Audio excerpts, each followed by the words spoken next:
This episode of Let's Talk Drones, the podcast, is brought to you by Tie Dot and Embroidery, online at TIAembroidery.com. They specialize in team uniforming, corporate apparel, logo application, embroidery, silk screening, you name it, Tie Dot and Embroidery can probably do it. Plus, check out their online web store where they can set up fundraiser portals for you, your team, your organization. No matter what means most to you, run your fundraiser through Tie Dot and Embroidery. Again, online at TIAembroidery.com. Also, check them out on Facebook.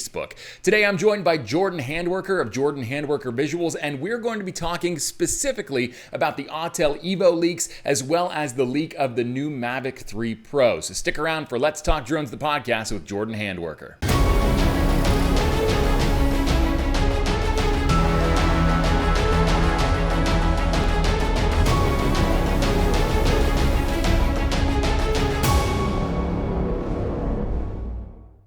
What's up? It's Chris, the Drone Geek, and welcome to another episode of Let's Talk Drones, the podcast. Today, we are joined once again by our friend, Jordan Handwerker. Jordan, how's it going, man? It's been a while since you've been on the podcast. That's great, Chris. Thank you for having me on.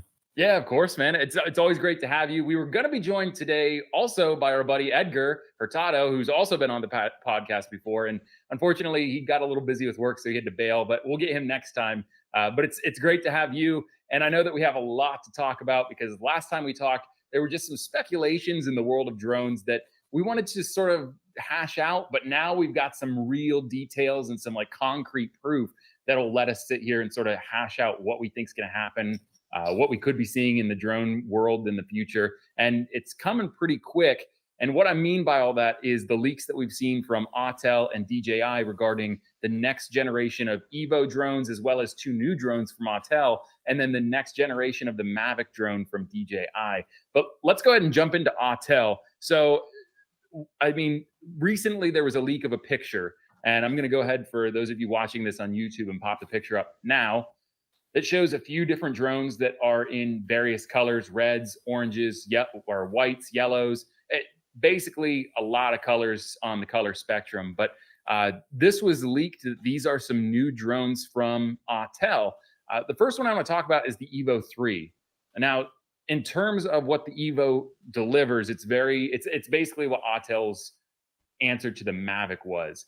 And there are 4 different breakdowns of what the Evo 3 could bring, like 4 different versions of it. Have you heard anything about this, Jordan, or? So basically, I mean, I have seen some leaked photos from Hayek SDO, basically Drone XL, on Twitter. I know that there is maybe a few other people that maybe also did, like I think Ken Heron, posted something about that on his Instagram.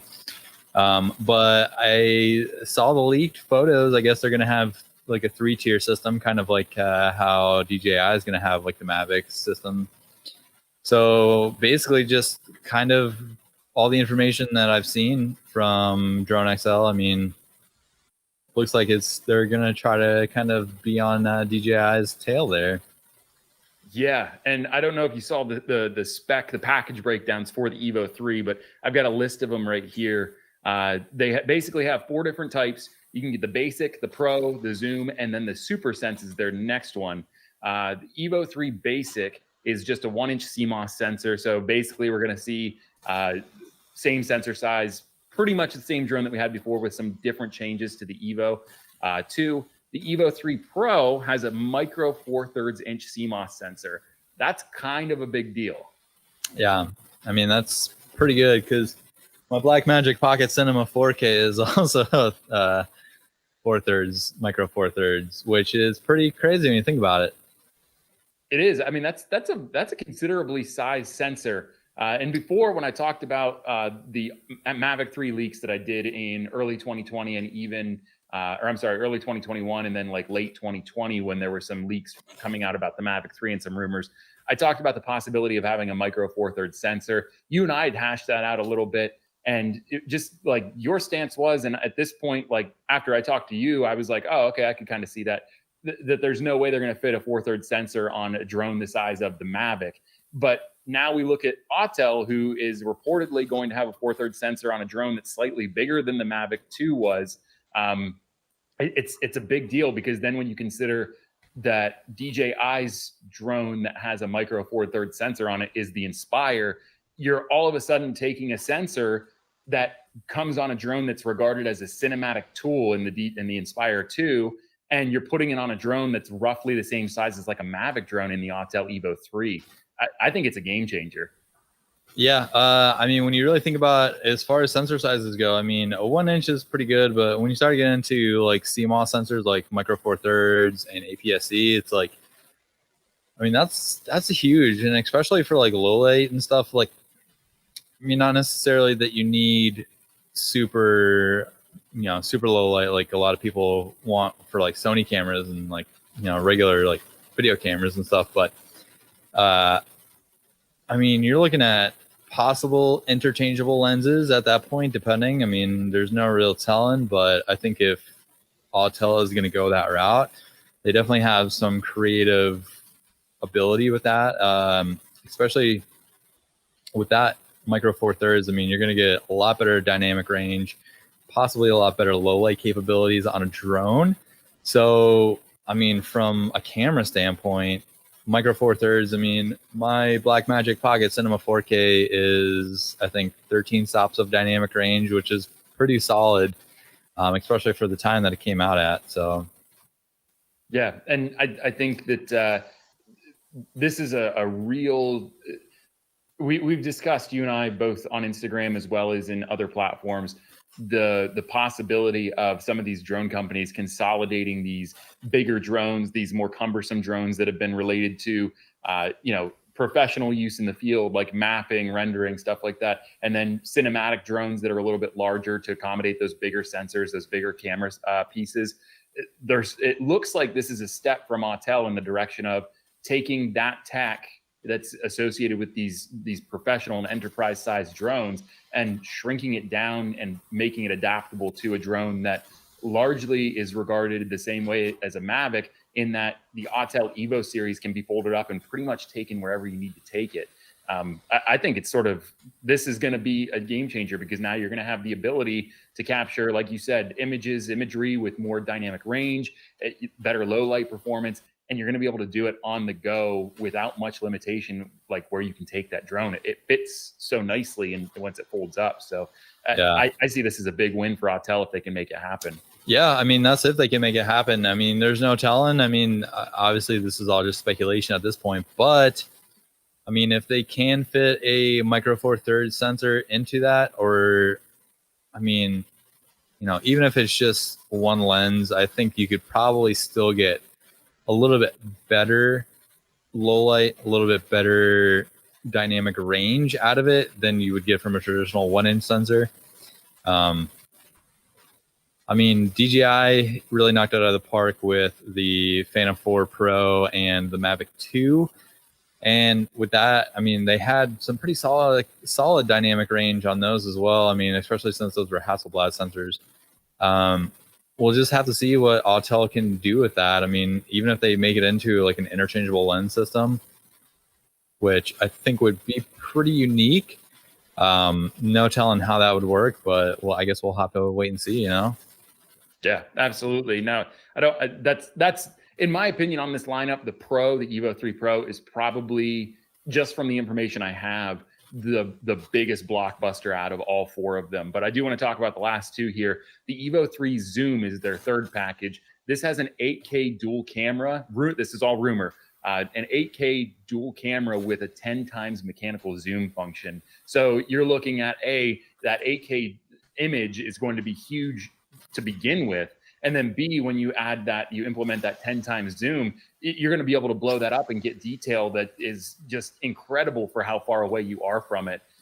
I'm really interested to see, especially with some of the details that have come out about the Mavic 3 Pro, which we'll get to here in a little bit, just how much companies are going to implement zoom features on their drone cameras. I think the Mavic 2 Zoom did a really good job of sort of putting its foot in the door that way. I had the zoom for a brief period of time and I loved it. The only thing I didn't like was just that it didn't quite have the same punch when it comes to the image as the Mavic 2 Pro. But otherwise, I mean, that mechanical zoom functionality that it had was fantastic in terms of quality and in terms of allowing me to do different things, dolly shots, dolly zooms, things of that nature. I'm really anxious to see how this goes with them, especially with an 8K camera on it. Yeah, I would be pretty interested to see, because I know in like, I don't really want to, kind of ruin the whole DJI thing. Like, I know DJI, the Mavic 3 specs, I mean, from what we've seen, is close to 6K and then a 7x zoom. So, I mean, if Autel is going to drop 8K with a 10x zoom, I mean, even just for the most part, I mean, 8K is going to be huge files. And if it's shot in any sort of log, I mean, those are going to bog down most any computers. This computer right here can barely handle 4K unless I like render it out a little bit. Mm-hmm. So I can't imagine that thing trying to handle like anything around 8K. But the nice thing is especially with the Evo 2, I mean, they had the 6K and the 8K sensors on that. And I mean, realistically, you could zoom in and still have a pretty crispy image. So, I mean, do you really need an extra 10x zoom on that? I don't know. I mean, I definitely can see the need for that in certain instances, like especially if you're doing like, power line inspections, or if you're doing anything that's sort of like inspections from that you can't really be up close to, like cell phone towers, power lines. But I mean, you're also going to be able to get some pretty interesting shots, to the point of where it's like you could almost be outside of a national park and still get some pretty awesome shots from outside of it without being inference of any FAA regulations. So there could also be a very good possibility that, I mean, just the 8K sensor alone, you should still also be able to do some of that stuff, but to be able to zoom it in 10 times is ridiculous.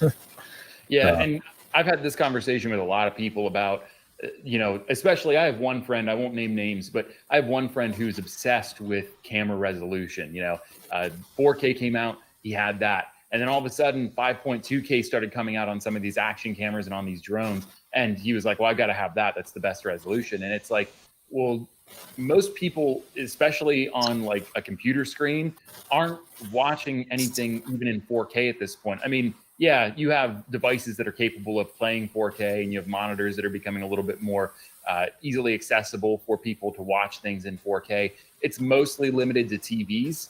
People that sit down and watch TV at night, they're getting 4K flat screens. But overall, I mean, even like online platforms, you think about social media, you think about YouTube, Vimeo, they have the capability, well, not so much the social media, but YouTube and Vimeo have the capability to play 4K files, but most people are watching in like 1080p at max, 720p most of the time. So do you really need like an 8K camera? And well, that brings me back to basically what I was saying. I mean, so when you have resolution like that, I mean, the nice thing is you can zoom in without losing a lot of detail, and I mean, you look at 4K cameras, I mean, you can zoom in a pretty decent amount and still have a pretty sharp image up to 10, like, somewhere around like what a 1080 or 720 would be. But if you film that same thing in 1080p and then you try to zoom in, you're going to have a lot of lost detail. And so it is nice to have that crispiness from that sensor.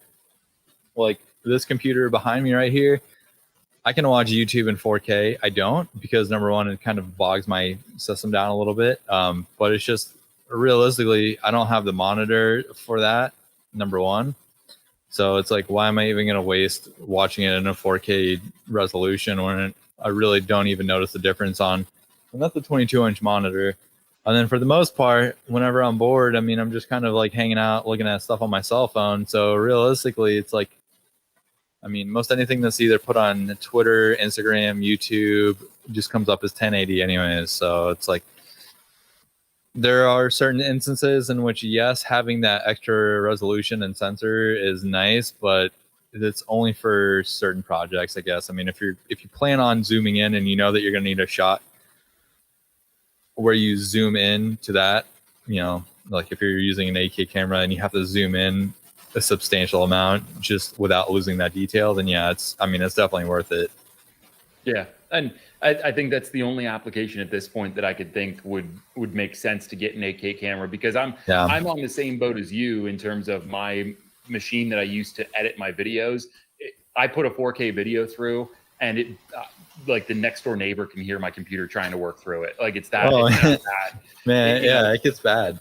It really does. And then let alone once I get the project done in Adobe Premiere, it takes it, to mix down a 3.5-4 minute video with 4K footage. It takes my computer sometimes 6 hours to process it out and export it.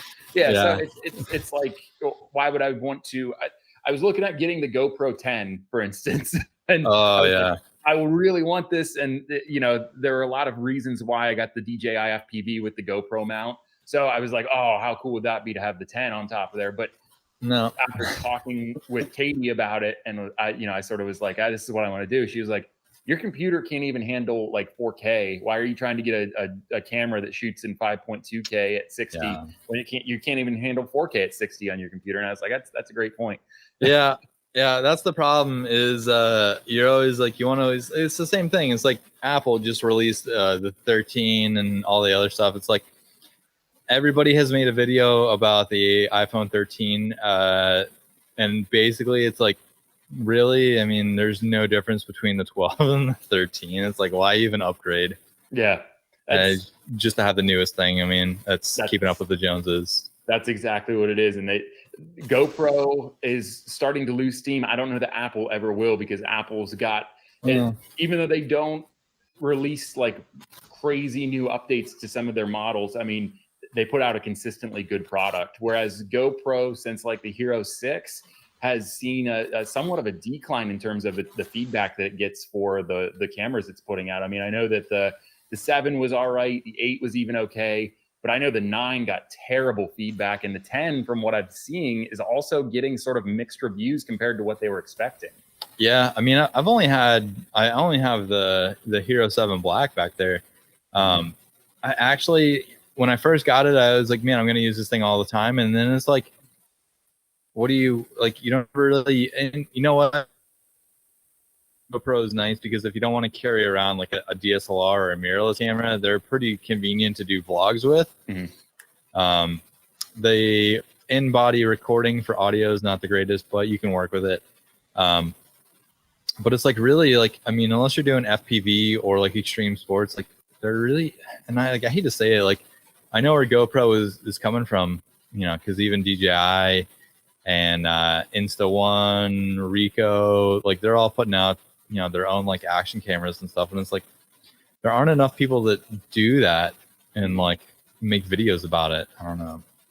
Yeah, it certainly could be its own niche in YouTube. I've thought about doing it, but I'm the drone geek, so I unless it's attached to an FPV or another drone, I just don't know if it would necessarily fit my bill. But I mean, Jordan Handwerker Visuals on YouTube, you do a lot of cool tech product reviews. You do a lot of cool vlogging with the tech that you have.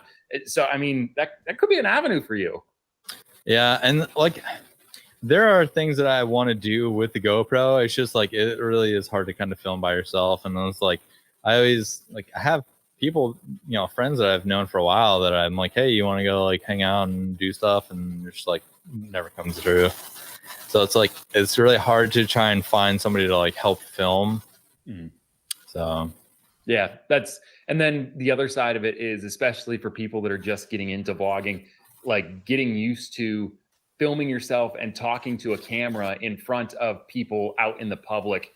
That's a little nerve wracking. Sorry. God bless. Yeah, no, I mean, like I guess maybe that's why I vlog so much inside of my truck. I guess because maybe I'm still kind of shy about like actually talking to a camera in front of people. But I think even like if you have the GoPro as a vlog camera, like they're small, so like you could even fit them in your pocket and like vlog inside of a store type of thing. Like, I mean, if you had your camera out and you're talking to it like that, or if you're front facing it, it's like that's kind of awkward because like you can really tell that you're doing it, but there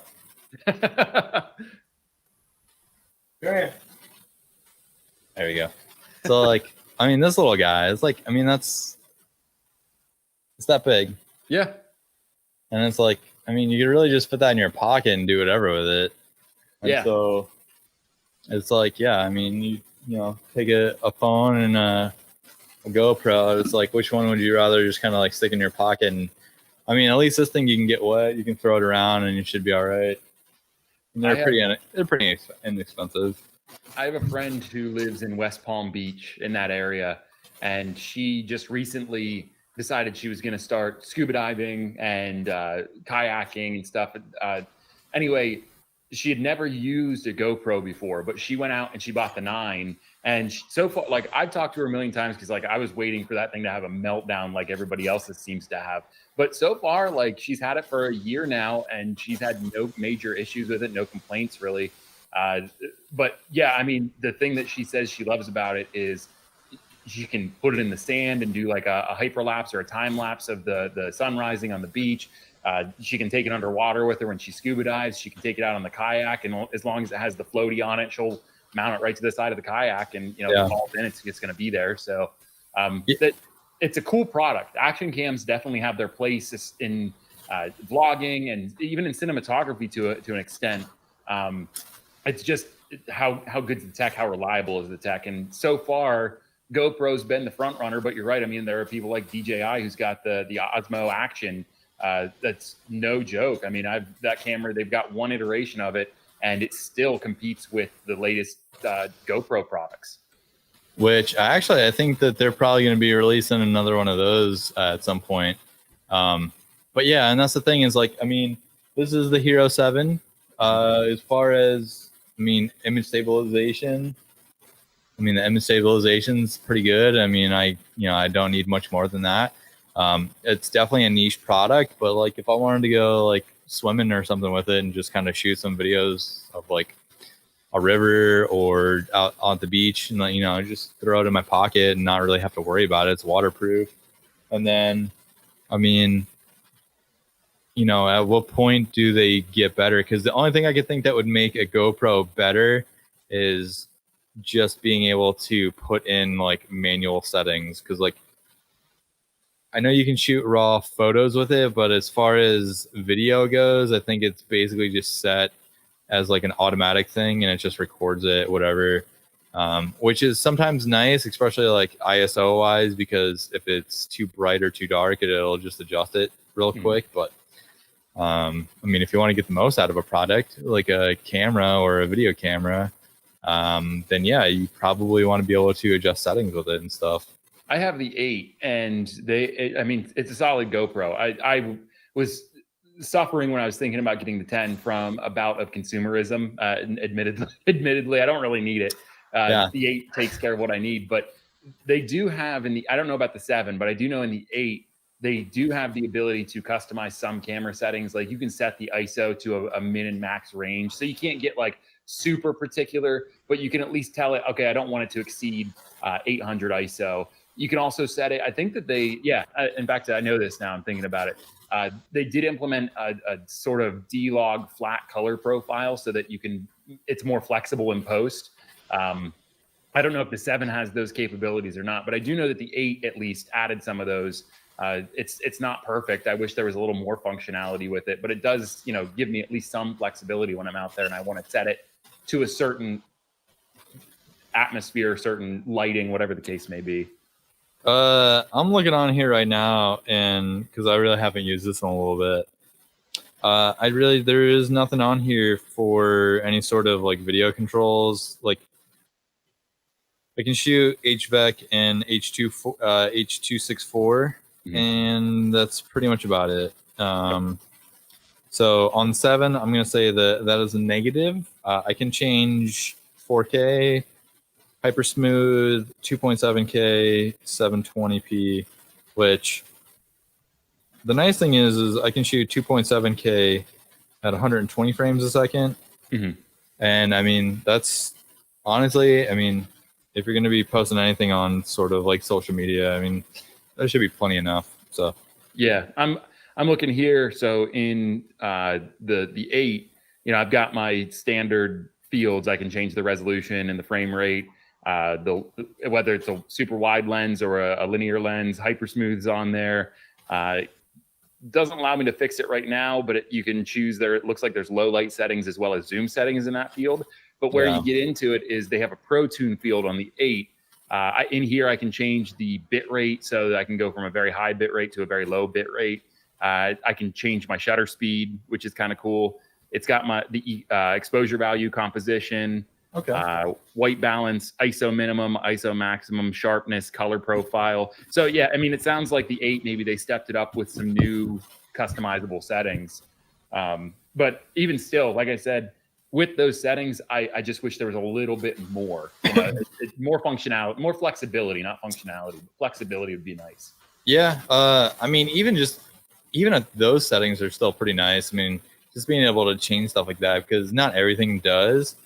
Like, you know, even cell phone cameras, like, I mean, they'll record video just, you know, by the tap of a button. But I mean, to get the most out of a camera, you kind of want to be able to change some of those settings. And so it's like, yeah, I mean, it's like, at what point does it just stop becoming just an action cam? Right. And I really wonder, especially with the 9, I know the 9 was significantly bigger than the 8 and the 7 even. I don't know about the 10. I hear that's also bigger than the 9, but they keep scaling that up in size. And I mean, you can't have like a full size DSLR hanging off the front of a surfboard. If you're a surfer and you want a GoPro, you can't have a camera that big hanging off the front of your surfboard, even if it is an action cam. But you have to wonder if they're going to keep scaling this thing up so that they can put more tech in. And if they're going to do that, what's the limit? I mean, how big can they get? Can they get the size of like one of those disposable cameras that were real popular in the 90s? Is that like like convenient? It's about the size of a cell phone. So I guess maybe. Yeah. And that's the thing too, is like, well, cell phones are kind of on that cusp now, because I mean, iPhones are water resistant up to like, I don't know, 15 or 30 feet or something like that. So it's like, I mean, unless you're going like deep sea diving, I could see having just like a GoPro, or maybe even like an actual DSLR inside of an expensive cage for diving. But I mean, it's almost to the point is where like cell phones, and I really hate to say, I mean, cell phones eventually will kind of catch up to action cameras, and probably like point and shoot digital cameras, because like at that point, it's like you pretty much already have everything on this thing. That's like when I made a video about like vlogging with any camera, it's like I kind of went through all of them, like cell phone, a GoPro, a DSLR, a mirrorless camera. And it's like, cell phones are pretty much always on you. So it's like you could basically just create a vlog on this thing and not even really have to worry about it. Well, I mean, and you're right about the cell phone tech. My friends at Burt Marketing in Oregon, I keep wanting to say they're from Washington. They're not. They're from Oregon. But they run a marketing company, and they do like video projects. They do photo projects for their clients.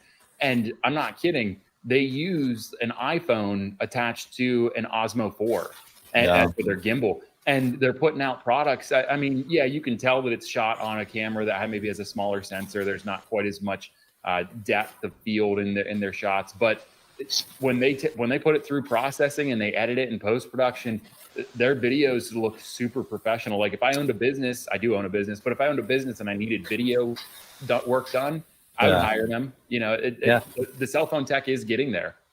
Yeah, and especially so like the main thing with cell phone cameras is they just need a lot of light. Like if you wanted to do a vlog and you were outside during the day, you wouldn't have any issues. But like if I were going to shoot a video in here, like if I didn't have this light and I had like a cheaper light or something, like you could definitely tell. I mean, but when you're shooting a video with a cell phone camera, it's like, as long as you have a good amount of light, it's like, I mean, realistically, that looks pretty good. And this is an iPhone 8.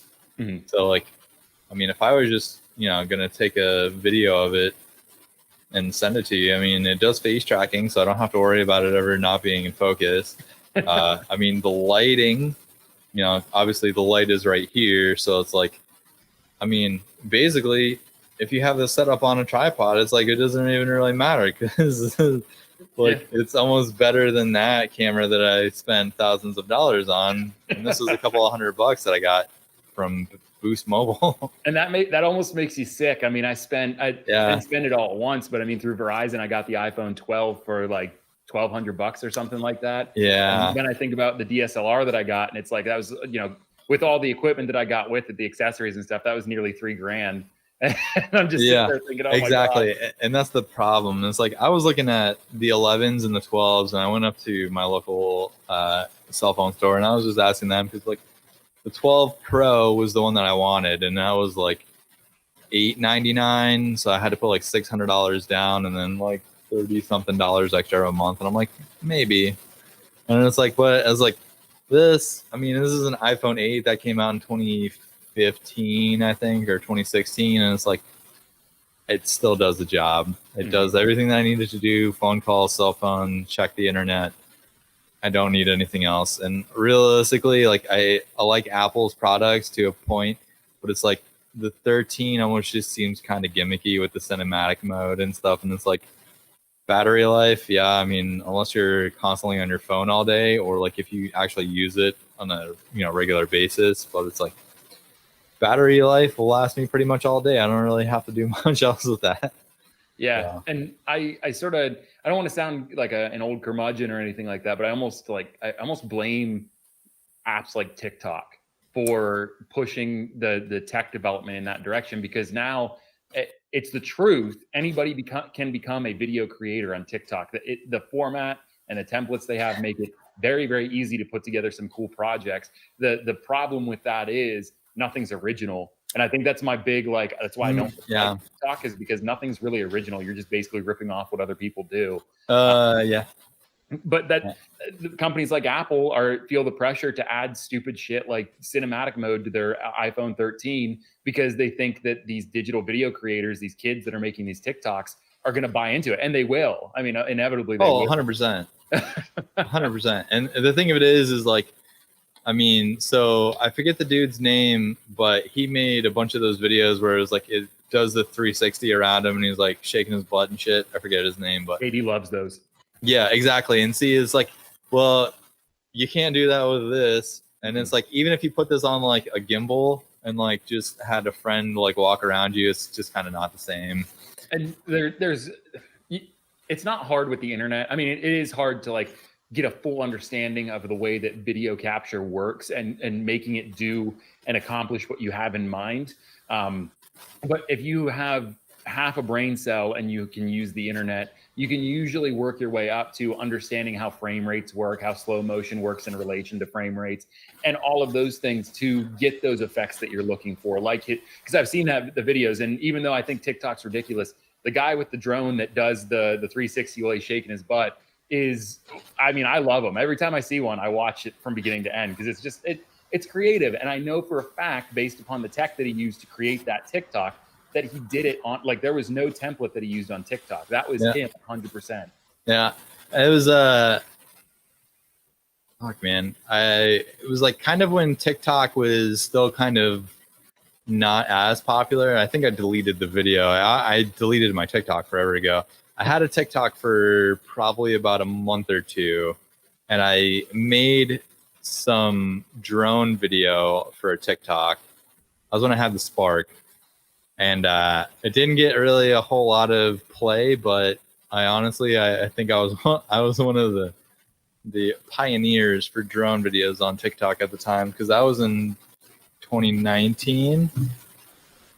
I think I started a TikTok in like November, December of 2019, right up until 2020. I didn't start a TikTok until about 4 or 5 months ago. I was swearing it off. I was like, there's no way I want anything to do with TikTok. And then, everybody around me was like, you should have a TikTok. You should have a TikTok. Like, and that's the problem, is then like everybody's like, oh, you don't have TikTok? And it's like, what? I don't use that for anything. What do I need it for? And it's like, Gary Vaynerchuk was very prominent when TikTok was like still kind of in its early stages. Like, you got to have a TikTok, bro. You got to do this, and like, you got to get yourself out there and, sell your business. It was like, I tried doing that because I watched this Gary Vaynerchuk video, and it's like, didn't help, especially for a photographer. And it's like, I don't think people were on TikTok for that reason. No, it's entertainment solely. And I talk with people that I do marketing for about this a lot. They say, how do I promote my business on TikTok? And the first thing I tell them when they ask me that is, you don't promote your business unless you do something really fucking cool. you don't promote your business on TikTok. Yeah, or unless you're a girl, and like I hate to say it, and I mean it really is. It really is like a thirst trap app, because I think there are more people that are on that app to follow the like female content creators that are just doing stupid dances and stuff. And like I hate to say it like that, but it's funny. I'll scroll through TikTok and like I'm a pretty committed guy. You know, I don't have any interest really looking outside of what I've got. And you know, first of all, the male instinct kicks in. You're scrolling through and you see a girl dancing that's attractive, and you do a double take and you go back and you're like, wow. But the thing that I've started to pick up on with TikTok thirst traps is like when you look at their face, and especially like the girls that are not wearing much and they're dancing around and everything's shaking and jiggling.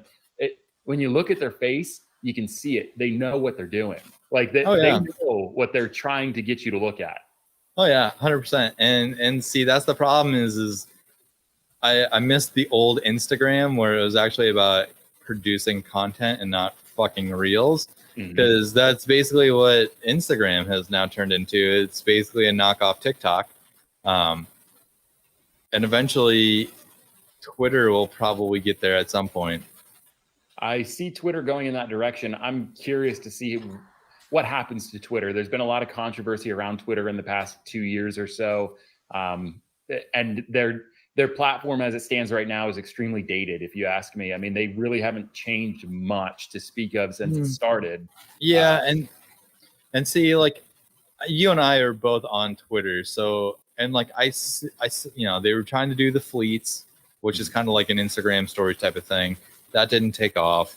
So, and the thing with Twitter is it's a lot different. It's a different community on Twitter, because everybody that's on Twitter that has a following is constantly tweeting. I've noticed. And it's like, I use Twitter to just post like images that I take. And like, I figured you would gain some sort of a following off that. But realistically, unless you're like, Twitter is kind of like how Instagram used to be. So Instagram, the way that you would get followers is like you would go through somebody else's profile, you'd look at their images, you would comment on them, you would like them, follow them, type of thing. And then it's like that's basically how Twitter is. And it's like I did that for so long on Instagram to get the following that I had. It's like I don't really have the desire to do that again on Twitter. Yeah. Well, and Twitter too, I mean, like you said, the guys and the people, I don't want to just say guys, the people that are successful on Twitter are the ones that are tweeting like every 10 minutes, if not more frequently. And I don't know about you, I just don't have the time I just don't have the time to do that or care to do that. And I do the same thing as you. I share the content that I make. And right now, we live in a world on social media, unless you're making a stupid reel or TikTok, or you're giving a hot take on Twitter or something controversial, you're really not going to get much attention. I mean, you sort of have to just put yourself out in the spotlight and say or do something just so bizarre that people pay attention. And that's just never been who I am. I tried doing it with the YouTube channel. I sort of reeled in how bizarre I do things, because it's like, it's just not worth it. You shouldn't sell yourself out to be stupid and silly when that's not how you are all the time, Oh no, I agree 100%, and that's why I say like I kind of hate that Instagram is going that way. But yeah, I mean the people on like Twitter and Instagram, I mean they got their followings before things kind of changed and became what they are now. But I mean, especially in the drone sphere, like it's a little. And the thing with drones is like the community for drones is nice, because you have more people that are more interested in finding those images, and because like you can't really copy a drone image like how you can copy like a creative like photograph. Let's say like you have somebody use a special light and like an RGB light, and they do like something stupid in the background, let's say, and then they take a picture with like a regular camera, and so like then everybody sees that like, wow, that's a really cool photo, I want to do that. With drones is a little different, because like the communities are really like they're different in a sense as like you can't necessarily copy that, but you can kind of try to recreate something similar. And so like when I go and I do drone photos, like, you know, certain times of the day, certain locations, like you can't ever recreate that same image type of thing. Yeah, And I've talked to you about this too. I've had recently, and by recently I mean over the past 6 to 12 months, other drone accounts based in Lancaster pop up, and I found that I didn't have any problems even living in such close proximity and sharing the same territory. I didn't have many problems with people copying me, but I think it's mostly because of exactly what you said. There's so many things that play into a drone photo because you're shooting a landscape, for the most part, a landscape photo, and lighting comes into it. It's all natural light for the most part. Your camera settings are another part of it that are just so variable. It's hard to even know how to match those up. So I never really had a problem that way. What I did find is that all of us shot in such a different style. I had one guy who he hasn't posted in a while, who does a lot of stuff, and it's sort of moody lighting, like it's a little bit gray, maybe a little bit cloudy is it the feeling that you get from it. And then you've got another guy who shoots and it almost looks like we're on Mars. Like he's got like a lot of like red haze in his pictures and stuff like that. And then you've got me derping around over here, and I'm just shooting everything as naturally as I can, with some like color enhancements and stuff. That's pretty much all I'm throwing on mine. And it's just interesting to see three people, and that's just three out of, I think, like 12 or 13 people that shoot around here that do it just so differently. Yeah, I don't really know if I have many other like drone people that are around Hernando County. Like I know I've seen other people post drone photos and stuff, and a lot of them are people that just do like real estate photography.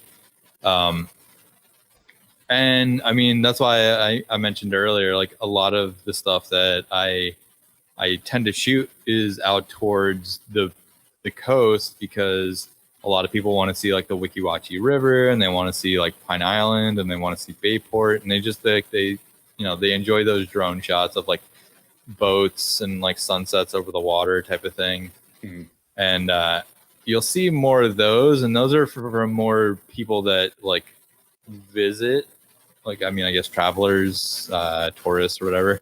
Mm-hmm. But you have those people that come out here and they shoot certain type of content, and so that content just kind of makes it across its way. But it's like, as far as, and like I don't do it as much as I used to, but as far as like a main drone account that shoots just like stuff around the place I live, and it's like haven't really found any other ones like that around here. Mm-hmm. Yeah, I think it largely depends upon your area. I know that, and also too, I mean, population size matters too. I've got Philly an hour and a half to my east. I've got Harrisburg, 40 minutes to my northwest. I've got a few different larger cities for Pennsylvania within driving distance. So that just opens up this whole catalog of people that could potentially be flying drones. And, it's one of those things where I try to not get worked up over it, because I was late to the drone game. I mean, I didn't really get serious about it until about 3 or 4 years into like when drone tech was sort of starting to become popular. So I'm certainly a hypocrite to sit here and say like these guys are coming in on my turf, but at the same time, I can't help but when I see a new drone account be a little bit threatened by it. And I'm like, hey, this is my shtick over here, That's why you got to go find Billy Kyle, because I mean he's pretty close to you. Yeah, well, that's what I'm talking about. Is Billy Kyle's been doing it a lot longer than me. So for me to sit here and get upset about some guy down the street that's doing it, it's a little bit hypocritical of me. But yeah, I honestly I kind of wish that I had other people around here. Like, I mean, Original Dobo, I mean, he lives out in Spring Hill, so I mean he's 15, 20 minutes, and like I've sent him messages and stuff before. We were supposed to go grab a beer at Marker 48 one time. That fell through. And then it's like, I haven't really heard anything. I was like, I'm not going to hound him to be like, hey, man, you want to go hang out? Right. Type of thing. But it's like, stalkerish. Yeah. And then it's like, I was like, I know he's got his own thing. He's got his own business and his own YouTube channel. And it's like, I want to have somebody to like hang out with and like go fly drones and like go do some cool shit with, rather than just always doing it by myself type of thing. Yeah. So, but yeah, it's like the drone community is a lot different as compared to, or comparing it to like the people that just only shoot stuff on like their cell phones or just only shoot stuff on like a camera. So I think that I definitely see what you're saying with having people around you, because there are times that like, now I've sort of taught Katie a little bit about how to fly drones, and she's usually with me when I'm flying anyway. So she knows how to be an effective visual observer. She knows how to fly to an extent. So she's sort of my, like, that is my drone buddy in a way. But it would be nice to have somebody that I didn't view as necessarily like competition, that I could just go and fly with, and like they understand all of the rules, they understand all the things that go into it. Because right, it is sort of a nice feeling. And Billy's liked a couple of my tweet responses. He's never really like reached out or vice versa, because I don't want to bother him. But the one guy, Ken Herron, I do have like some, I don't want to say a relationship. That's a huge stretch as to describe what. I've got his phone number, and I met him at the DC. I mean, that's pretty cool though. Yeah, I mean, it is cool. I met him at the DC Remote ID rally back in early 2020. And, it was one of those deals where I talked to him for a couple minutes, just told him like, he's the one that got me interested in drones and stuff like that. And, we sort of hit it off, but I went to Nashville back in June, and, I hit him up, and sort of the same thing that happened with you in Dobo is, we had plans to meet up and actually fly together, and they just fell through. It just never happened. And it's one of those deals where I was a little bummed, a little hurt by it at first, but then I thought, you know what? He's probably so busy right now. I'm not even going to bother him about it, Yeah. And that's the thing too, is like, I mean, for us smaller creators, it's more of like, we're just kind of doing this in hopes that we kind of get it to that point where like, Billy Kyle, Ken Herron, Original Adobo, like Dustin Dunhill, Jake Sloan, like all those people, 51 drones is like Bardwell. Yeah, exactly. And it's like, you look at all those guys and like, they're doing this because like they have to keep it going. And it's like, if you or I stop just producing videos, like I don't really think it would be like a huge loss. Nobody'd notice. Well, I mean, your 800 and something followers would notice that like you haven't put something out in a while, but I don't think they would notice like if Peter McKinnon stopped making videos for months. They'd be like, what happened to Pete? Like, what happened? The thing is that regularity, like you said, the 800 people that follow me would notice. But the people that like, I can name a few channels that I'm not subscribed to, but I check in on regularly. And, if they stop putting videos out, I would notice, it would definitely be something to come to my attention. Oh yeah, 100%. And that's the thing too, is like, that's why I was saying like, though, like your whole Sky High history and the way that you just produce videos is so unique that it's like there is not another channel out there unless like you're considering like documentary style channels. But I'm like, the way that you produce the videos and stuff is like, the YouTube space and the Instagram and Twitter space would not be the same, because like the way that you do Sky High history is just like, it's so fascinating to just listen to you talk about this town. I live in Florida. I've never been to Pennsylvania or Lancaster. It's like kind of makes me want to go there, I appreciate that, man. That means a lot, because it's a lot of work. And, I'll be honest. I could imagine. It is. And I'll be honest, it's an idea that I didn't rip off from Ken, but when Ken first started, I don't want to sound like one of those guys, but like I've been following Ken for a long time. Yeah. When Ken first started, he didn't do history lessons like I do. I sort of evolved it into that. But when he would do a how-to video or a comparison video, he'd then cut to wherever he was flying. If there was a point of interest or a landmark of interest, he would fly around that, and he'd drop maybe like 2 or 3 little history nuggets on you about it. Like I know he did the Kentucky State Prison one time, and it's like abandoned and stuff. It's really cool. And he flew his Phantom around it and did some like just brief history facts for about 30 seconds of his video. And that's sort of what spurred on the idea for Sky High History. Is it's like, okay, I can take that 30 seconds that he's doing in his product review or his how-to video, and I can expand that out into a full-fledged like 3 to 4 minute history lesson on something through the eyes of a drone. So really, I mean, I credit Ken. I just took the idea that he sort of injected into his videos and turned it into its own thing. Yeah. And like like I can kind of see that. I know what you're talking about, because like there's been a few times where I've watched some of Ken's older videos. Like he did one for like how to shoot real estate or something. This is when I first had the Spark, and I was like, man, I'm gonna make money with a drone type of thing. And like the way that he just voiced over the real estate video, it was so soothing, and I was like, man, I'm like, that's really good. And like, so I know where you're coming from with that, because like I think I remember some of his older stuff like that, where like he would just kind of like, and this is blah blah blah, and he would like kind of talk about it for a couple minutes. Mm-hmm. And yeah, it's just like, I mean, but see, and that's the thing, is like you didn't necessarily steal the idea, because like, I mean, you took his idea, but then like you put your own spin on it type of thing. And so like, I mean, that's kind of cool. You know, it's like not everybody thinks about doing stuff like that, because like there are some people that are around Hernando County that do like local businesses. So they'll come out to the business and they'll shoot like a video for it or whatever.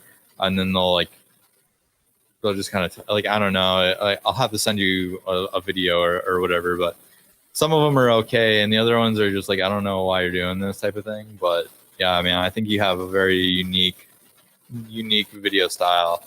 So I really appreciate that. That means a lot coming from you. I mean, well, I mean, you know, you're good at what you do. So to hear somebody that is as good at what you do say that about mine, that means a lot, man. But yeah, before we get too mushy gushy and start like making out or something like that, all right, we were talking about Evos. Oh yeah, we sort of lost track of that. But let's jump back on that. The last one, and this is pure speculation. I don't have any detail about this last model of the Evo. It's called the SuperSense. It has a 1.4-inch CMOS sensor. The only thing I can think of in terms of what that could be, SuperSense makes me think that it's an answer to the Skydio. It's got a slightly bigger sensor than the Skydio does, and I think that it could possibly be like improved obstacle avoidance and autonomous flight systems. That's a pure guess. I don't know. Yeah, I'm looking at it right here. So yeah, I mean, 1.4-inch sensor. So I would think that as far as that goes, you're probably going to get a little bit better dynamic range out of that as compared to like what just the regular Evo like 1-inch sensor would be. Only time will tell. I mean, realistically, at that point, you're just going to have to see. I mean, is it worth it for the extra maybe $200 or $300 for the 1.4-inch sensor? But yeah, I mean, there really isn't a whole lot of information on the Drone XL website. But I mean, as far as that goes, even if it were something to compete with the Skydio, I would like to see that, because I'm sure Skydio will see that and be like, well, I guess it's time to release the Skydio like 2.5 or 3. Yeah.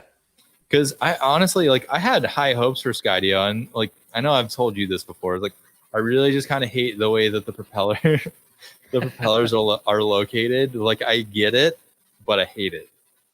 The big thing, I think, the two things that really sort of shot Skydio in its own foot were, first, the cost prohibitiveness of buying a Skydio. Now, the cost of the drone, they just recently increased the price to like $1,300 or something like that, which still isn't bad. Which, yeah, it's not. I mean, for a drone, I'll pay for that. It's got more functionality than the FPV, and it's just slightly more expensive than the DJI FPV. So that's not necessarily an issue for somebody like us who uses a drone in their day-to-day work.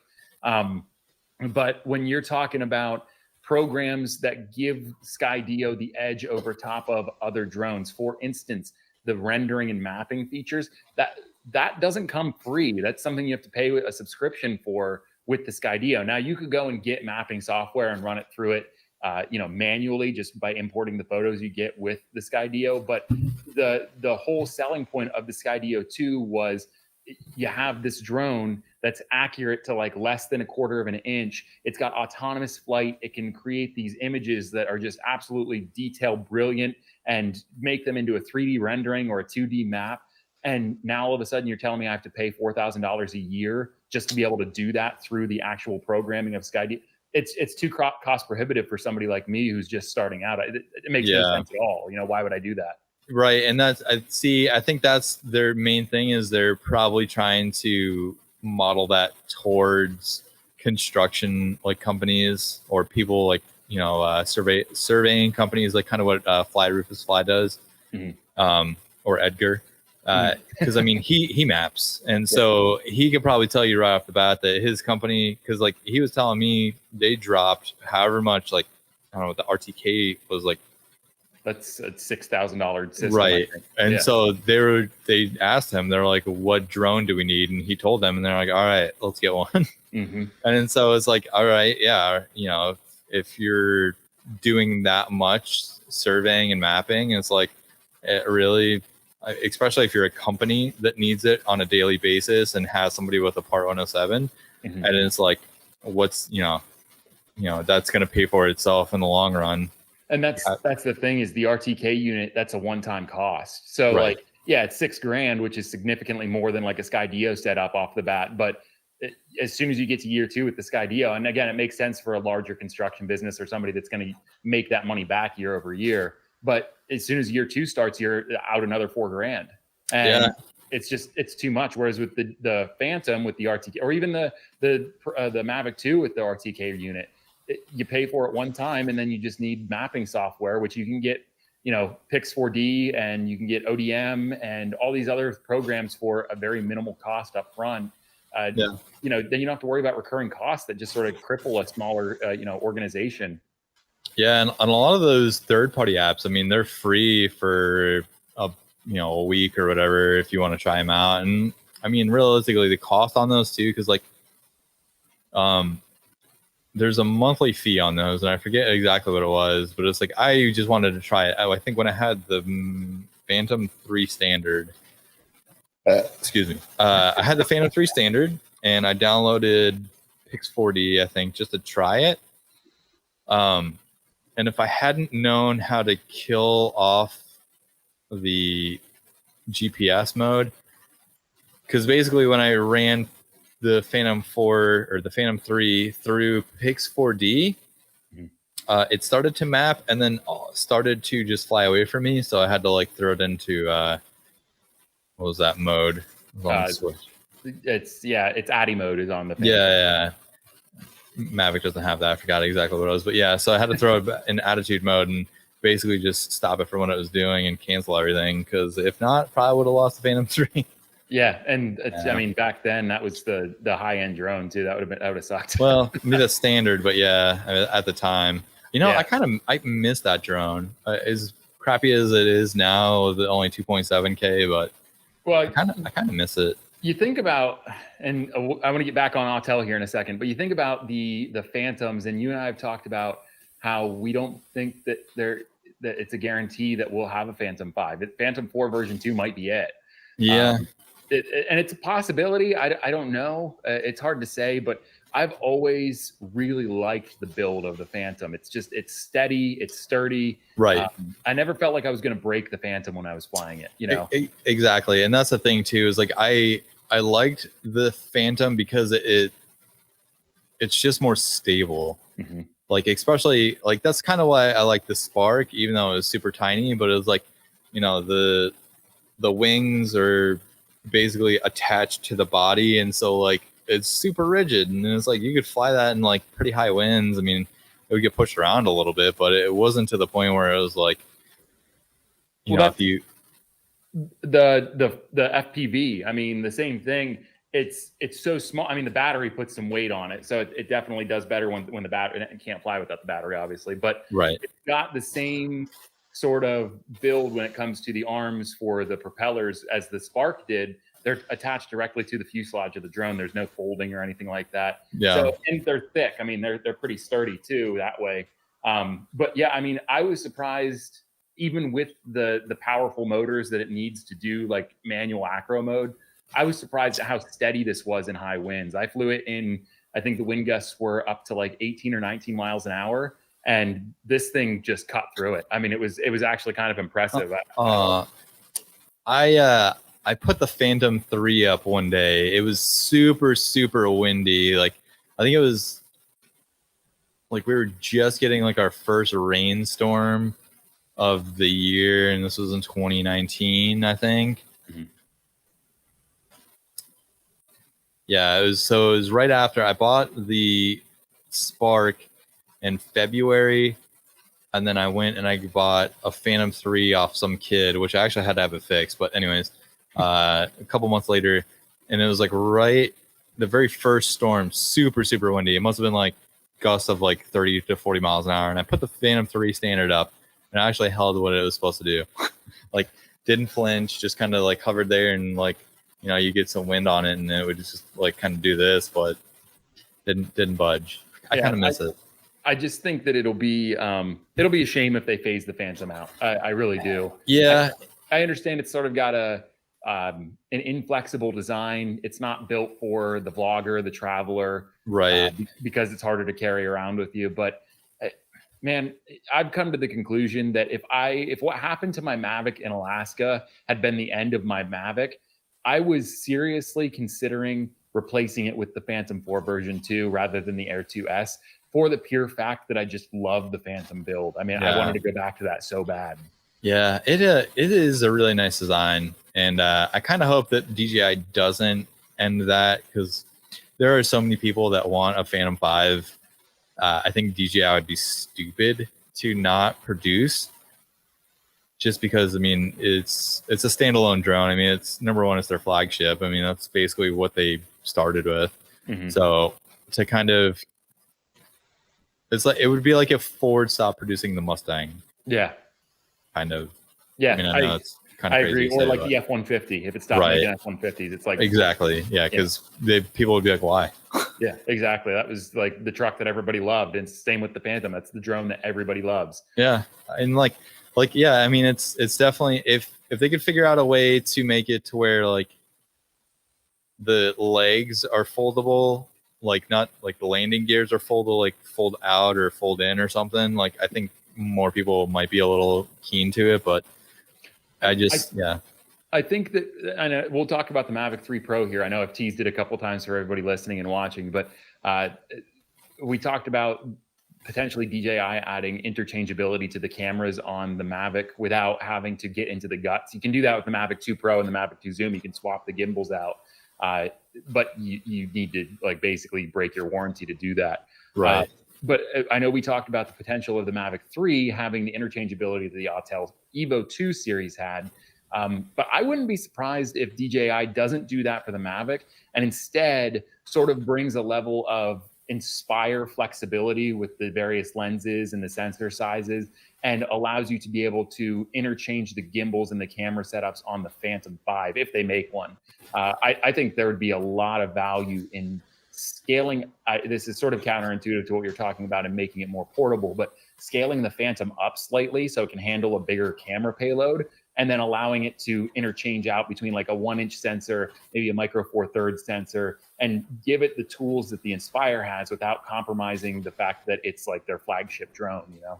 So I agree 100%. I think that would be spectacular, especially because I mean, if you look at the Inspire series, it's like the Inspire is really for those people that need a drone that doesn't want to fly like those quad, you know, I don't even want to say quadcopters, octocopters, mm-hmm. with a 20-pound camera, like a red camera with a center lens and stuff on it. And it's like the Inspire really is like a one-man like cinema drone. Mm-hmm. Like Tom DeLonge uses them all the time on all the stuff that he does. And like, I don't know if you probably don't follow Tom, but I mean, he's been doing all that stuff with To the Stars Academy of Arts and Science. And so like they do all their own like filming, documentary film stuff for like all the UFO shit that he's been doing. Mm-hmm. And like he is super into cameras. I've seen him use like Phantoms and stuff on just certain projects, like kind of behind the scenes type of thing. And it's like, it's a one-man cinema thing. And it's like I don't think that I could see him using a Mavic. I think that if they didn't have that, he probably would be using a Phantom. Mm-hmm. And being able to change or swap lenses on a Phantom, I think would be spectacular. I know that there has been plenty of like leaked internal, you know, type of thing on Twitter. I know Drone XL has Drone XL, and who's the other one? Is Drone DJ. Drone DJ. So basically the same one that Hi used to write for, but they've teased about a Phantom with interchangeable lens systems. I think I forget how to pronounce the dude's name on Twitter. Ostolavia. Yeah, I know who you're talking about. Yeah, Ostala LV. Yeah. But he posted some stuff too. It's a DJI style gimbal that has interchangeable lenses, and so like it's not like a Ronin, but it's similar to that. It's almost like an Osmo, but like with a camera attached to it that has interchangeable lenses. So like I think that they have the technology to do something like that for the Phantom if they don't end it. Yeah, I think that that's the direction they'd go, honestly. Like I remember I had the original Osmo with the weird ball-shaped head on it. Yeah. But the gimbal that attached to the top of it could also be put on the Phantom, the Inspire One. And if you had the Inspire One, and it would be compatible with it. So you could actually fly the Osmo gimbal assembly on a drone and then switch it off and put it on the Osmo One handheld. So, you know, I could definitely see that. It's out of focus. It's still focused. Bring it back. Yes. Okay. Yeah. So like, I don't know. Here, let's see if I can zoom it in a little bit. I know this is terrible. So you're gonna have to like get this picture off of Twitter, but apparently they have a prototype for it. So I guess we'll possibly see that in the future at some point. Yeah, I would like to see that. I think that that's going to be, if they want to really help consolidate some of their prosumer drones, if their intention is to truly cater to the entry level and the vlogger market,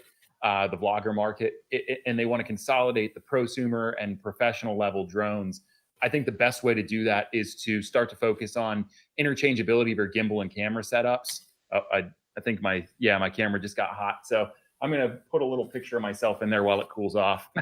So anyway, I think that the interchangeability of cameras is going to help them in the long run in consolidating their prosumer level drones into maybe just like two options.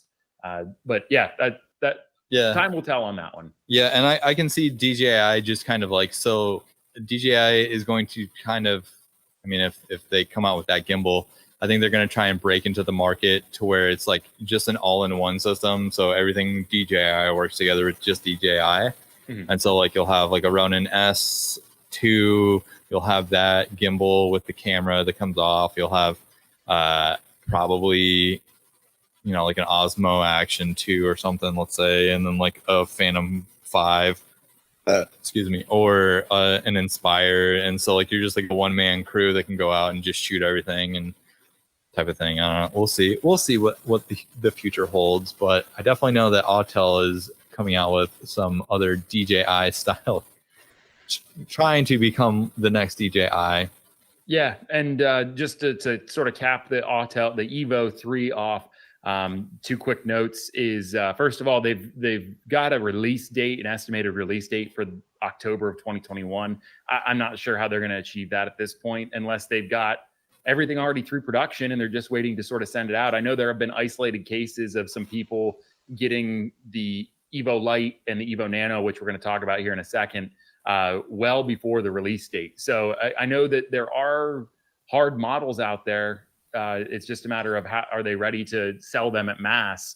But the other quick note I wanted to make is having to do with the flight time. This is sort of a big deal, especially with the micro four thirds sensor and the Super Sense. If that is something that's like more autonomous, the battery life for the Evo 3 is estimated to be anywhere between like 38 and 40 minutes. Yeah, that's on a single battery. So, I mean, we're now approaching the threshold of getting an hour flight out of the batteries. I mean, I wouldn't be surprised in the next 2 or 3 iterations of these drones that we see an hour-long flight out of these batteries. But yeah, that's a big deal. That's a huge deal, especially so going back to like the Phantom 3, like I mean, even that was a 20-minute flight and those batteries were huge. Yeah. Yeah. So yeah, I mean that's pretty crazy. I mean, 40 minutes really that's a long time, man. It is. I wouldn't be surprised if in the next, like I said, 2 or 3 iterations of these drones, it's not uncommon for us to see 60 minutes of flight time. Which Yeah. sounds crazy now, but I mean, we've already jumped from, like you said, the Phantom 3 had a 20-minute flight time to now all of a sudden, we're looking at drones that have 40 minutes, doubled the flight time in less than 2.5 years. Yeah, well, I mean, looking at the Inspire, I mean, you can dual battery that thing, so basically it'll, basically hot swapping batteries while it's flying type of thing. Yeah, it's true. But yeah, I mean, 40 minutes, and that's the thing too, is like Autel. I mean, with the Evo 2, the 8K and the 6K, I mean, that was a 30-minute flight time, which is still good. So I mean, adding an extra 10 minutes on top of that. Yeah, and go ahead. Autel's drones are kind of chunky. They are. I think that's the only thing that made me, because like I said, when I lost the Mavic 2 in Alaska, I had a few options at my disposal up there. The 2 front runners were the Air 2S, and then the Evo 2 was the other one. And there were 2 reasons I didn't get the Evo 2. First off, I don't have, like, if I was going to end up keeping it, I don't have any accessories that would even come close to like fitting it. The other reason is it's chunky. I mean, in terms of portability, yeah, it folds up like the Mavic does, and it takes up about the same footprint, the drone itself. But you look at those batteries, and they're about the same size as a Phantom. It's like, how am I supposed to pack those on a flight and optimize bag space? Yeah, that's the problem too. Is like the Mavic. I mean, all of the Mavic lineup. So from the Mini all the way up to the 2 Pro and the Zoom, and it's like those batteries are really compact. Yeah, and it's like, I only have 2 batteries for my Mavic, and it's like, I hate to say it, like I charge one and then the other one gets charged, but then just gets discharged from sitting. Yeah, because like I rarely run through 2 batteries whenever I go fly. See, I'm the opposite. I had 6 at one point. I have 5 now. Yeah. And there are, like, most, I don't want to say most times, but I'd say there's at least 1 week a month where I don't use any of them, and they all just discharge on their own. But most of the time, when I go on a flight, I'm running through 3, 4, 5 batteries at a time. Oh yeah, and I mean there are certain times where I'll go through both batteries, and it's like, really, like the 2 batteries is plenty enough for me. I was going to buy 3 or have 3 batteries total, and it's like, I don't need that. Like, even for the amount of flying that I do, like even on like a day where I'm shooting a lot, it's like, I can charge batteries in my truck. Like, it has a 12-volt jump, so I can actually charge through like a 120. But yeah, I wouldn't necessarily need more than 2.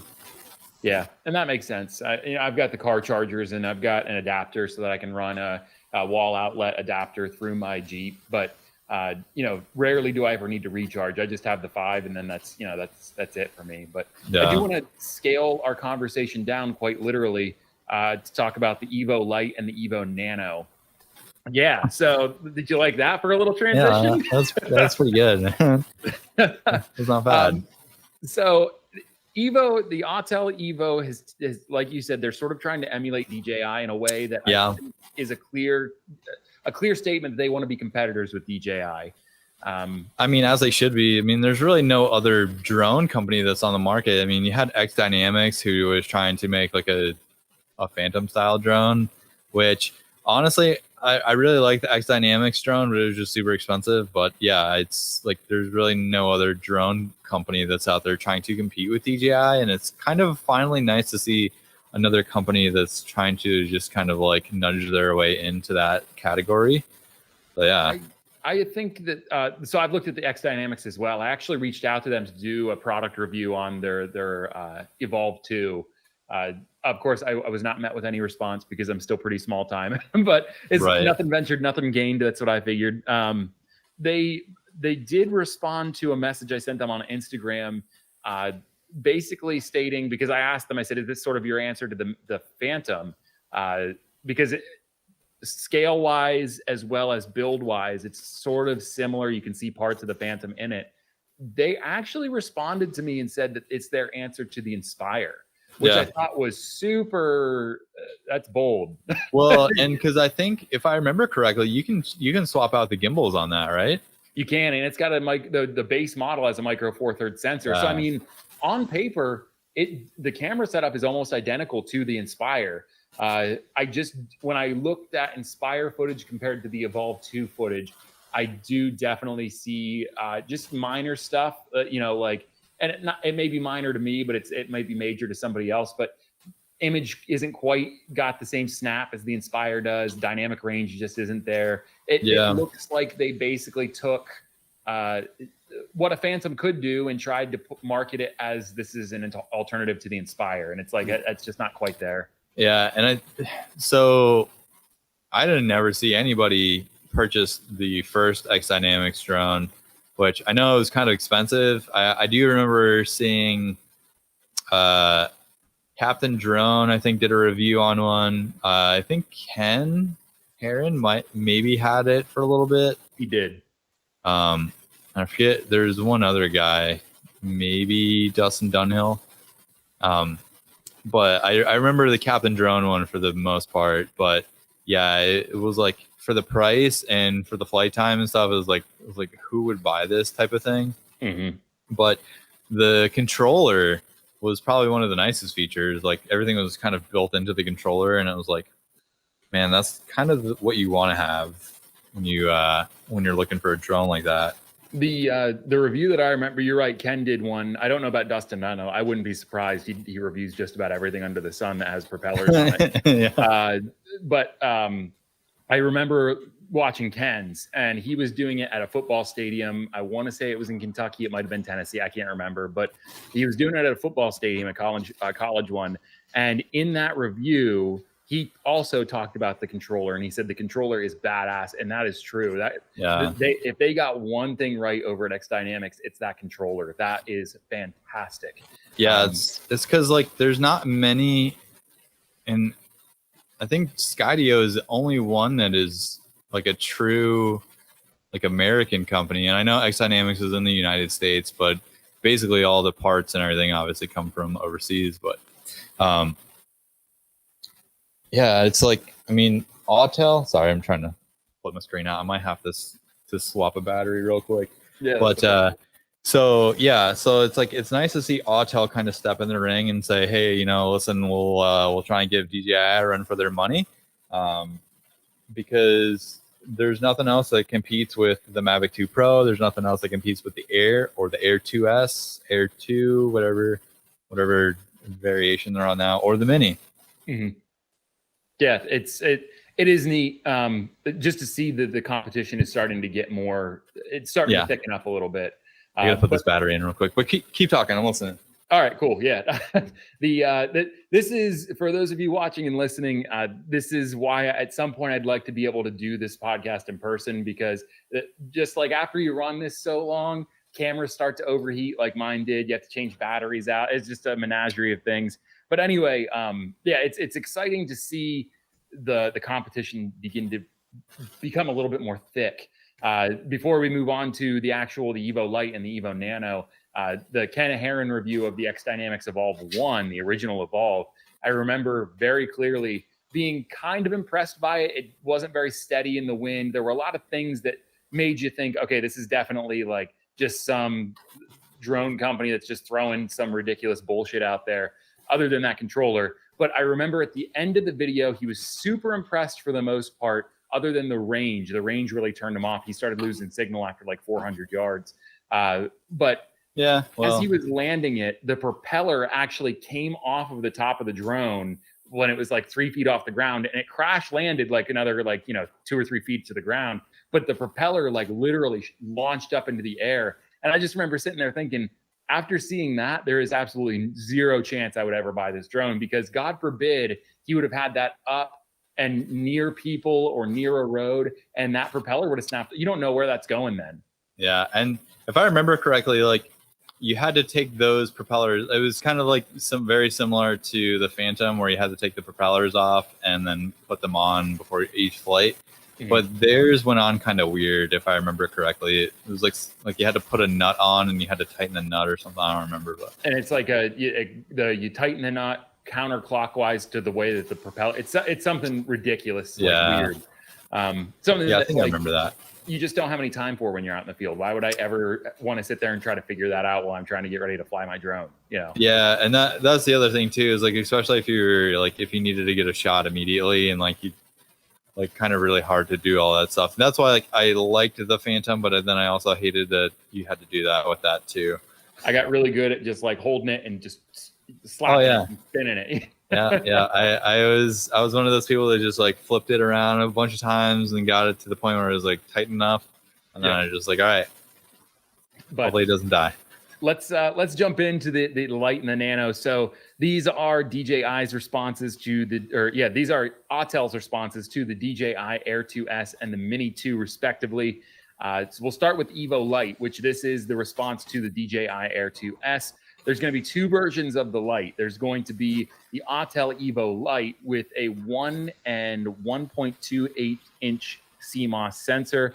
And then there's going to be the Autel Evo Light Plus that has a 1-inch CMOS sensor. Both drones, however, will have 4K at 60 frames per second, and they'll both have 3-way optical avoidance. So really, it's just a matter of the detail in the camera, what kind of punch the camera is going to pack. Do you want just the standard light, or do you want the Light Plus that has a larger sensor size and probably better low light performance, better dynamic range? What do you think about this? Yeah, and so it'll be a nice change of pace to see, because like I remember watching, and I mean especially like reviews on the Evo 6K and the 8K and stuff, and it's like Billy Kyle, Original Dobo,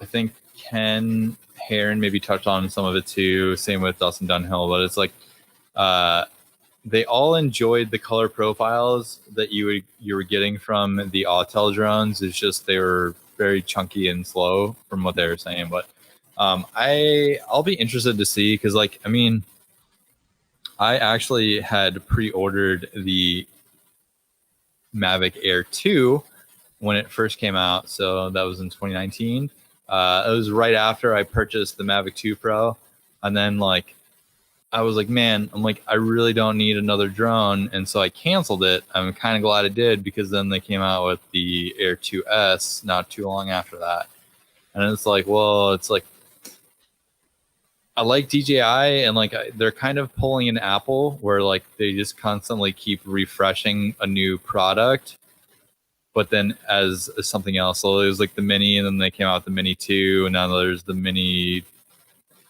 like SE or whatever it is, which is basically a Mini 2, but with the Mini 1 camera system or something. Yeah. And it's like, well, why do I need that? Like, what's wrong with just the first Mini?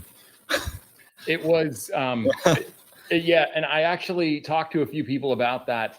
And what I've surmised is from various people's opinions as well as my own, they had a bunch of extra parts sitting in the warehouse for the Mini 2 and the Mini 1. And they were like, how do we get rid of these? And so they're like, let's just build a new drone and call it the SE. Yeah, I mean, I guess that's, you know, when you build your own FPV drones, that's kind of what you do, is you just have a bunch of extra parts sitting around. So they're like, I'm just going to build an extra quad. Yeah. Which, honestly, I liked that the Air 2 and the Air 2S, like, they're smaller form factors. They're a little bit smaller than the Pro, the 2 Pro. But the thing of it is the main reason why I liked the 2 Pro, and the main reason why I bought the 2 Pro, is because it had not only the 1-inch sensor, but you were able to shoot in a log profile, which is nice when you're color grading, because then you can basically kind of tailor it to how you want it to look. I dealt with a baked-in profile on the Spark and on the Phantom, and I was kind of like not happy with that.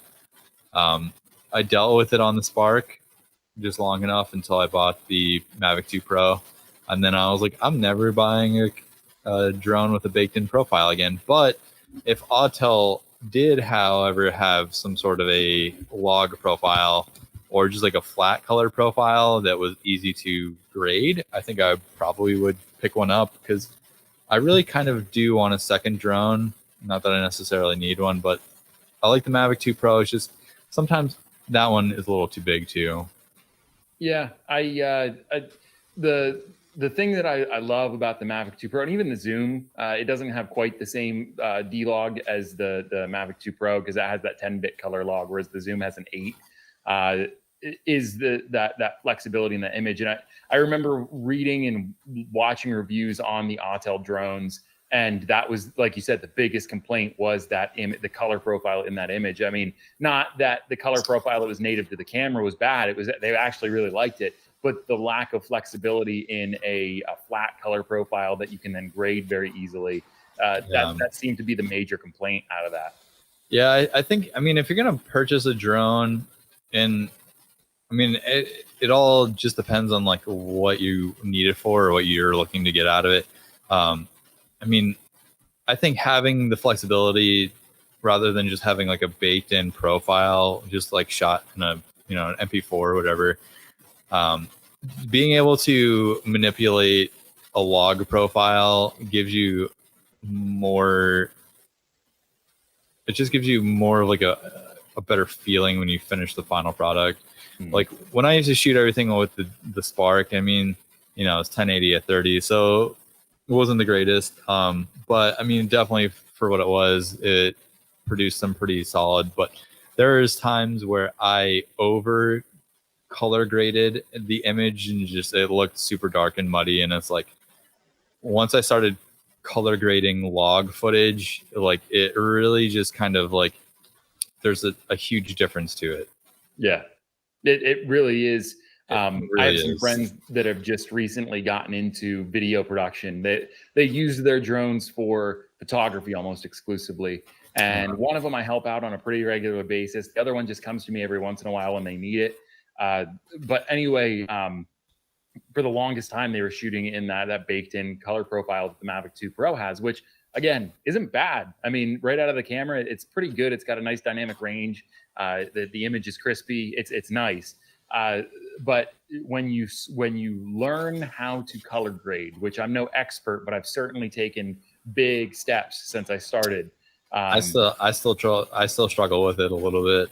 I think that's something that you always will, because it's not so much I know exactly what I'm doing every time you get in there. It's like, okay, I have an idea of how this shot went because I was there and I monitored it while I was shooting it.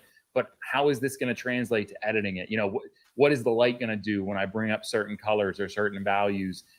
So yeah, I feel like you're never perfect at it. You're always going to have that level of like, oh, this is different than anything I've ever done before, even though I've done the same area 3 times. Yeah. You know? And I think that was same thing with the Mavic Air 2S is like, I mean, they're like, oh, here's a 1-inch sensor for you guys. Basically, it was a Mavic 2 Pro, but without an aperture and without a log profile. Mm-hmm. And it's like, well, for $1,300, you can buy that, which is a little bit newer technology, but probably still the same as the Mavic 2 Pro. Or you just buy a Mavic 2 Pro, and you can probably find used ones out there, Mavic 2 Pros for the same price as the Air 2S, but the Air 2S a little bit smaller, so a little bit easier to put into like a camera bag, which is kind of why I missed the Spark, even though the Spark's arms didn't fold in. Mm-hmm. It was just like super small, and it's like realistically I could put it in the pocket of a hoodie and just walk around with it. Yeah. And so yeah. I flew when I was in Alaska after I after I crashed and couldn't recover the Mavic 2 Pro. I went to, and I sort of pulled a greasy move. I don't typically do stuff like this, but went to Best Buy and bought, with the intention of returning at the end of the trip, an Air 2S. And it was, when I pulled it out of the box, the first thing that I noticed compared to the Mavic 2 Pro is the handling. I mean, the Mavic 2 Pro handles like a Cadillac, and the Air 2S, honestly, I don't want to say it handles like a Ferrari because I reserved that for the FPV, but it's like the difference between a Cadillac and, oh Jesus, what's a good comparison? Maserati? Yeah, maybe a Maserati. Yeah, that's probably not a bad comparison. No. It was loose. It handled nicely. I felt like I could glide rather than like Mavic, where you feel like you're just eating through airspace. The Mavic 2 or the Air 2S just sort of just got there, you know, almost effortlessly. the biggest thing I missed, because it does have its own, it's not the same as the Mavic 2 Pro's color log, but it does have a D-Log color profile that's flat. So it did give me that flexibility with the footage. But the thing that I really missed about it was the adjustable aperture. That sucked. That sucked so bad. Yeah, and that's the thing is once you get used to an aperture on something, and you aren't able to use that on a newer product, you're like, man, it's like I could get maybe a little bit of a better shot. And it's the same thing. It was like when I went from the Spark to the Mavic 2 Pro, I mean, the first thing I noticed was when I took a photo, I mean, obviously besides the higher resolution, just being able to control the aperture and get a sharper image throughout. And it's like, yeah, it's like just, you can't really live without it. And honestly, and it's like the fixed apertures on drones for the most part are decent enough that they'll be able to capture whatever you want. You know, it'll still look good when you edit it up and stuff, but to have that control, and it was like the same thing like I was saying with like the cell phones and the GoPros, like if you're not able to really control any of that stuff, and it's like, I mean, what difference is it than just a cell phone camera? Yeah, I think what upset me about the Air 2S with the lack of adjustable aperture is being used to, with the Mavic 2 Pro, I used ND filters on the, especially for video work on the Mavic 2 Pro. And what sucked with the Air 2S is I bought the Fly More combo, so I had filters, which that gave me at least a little bit of breathing room, you know, with it not being necessarily perfect, being overexposed, whatever. But when I got it up there were multiple occasions where I was like, damn it, I could maybe use like another stop or two, or, you know, or I wish that I could adjust the aperture to just get this lighting just how I need it. And it was never, you know, it turned out fine for what I had, but I wish I would have had more firepower, because I think that the video from that trip could have been so much better.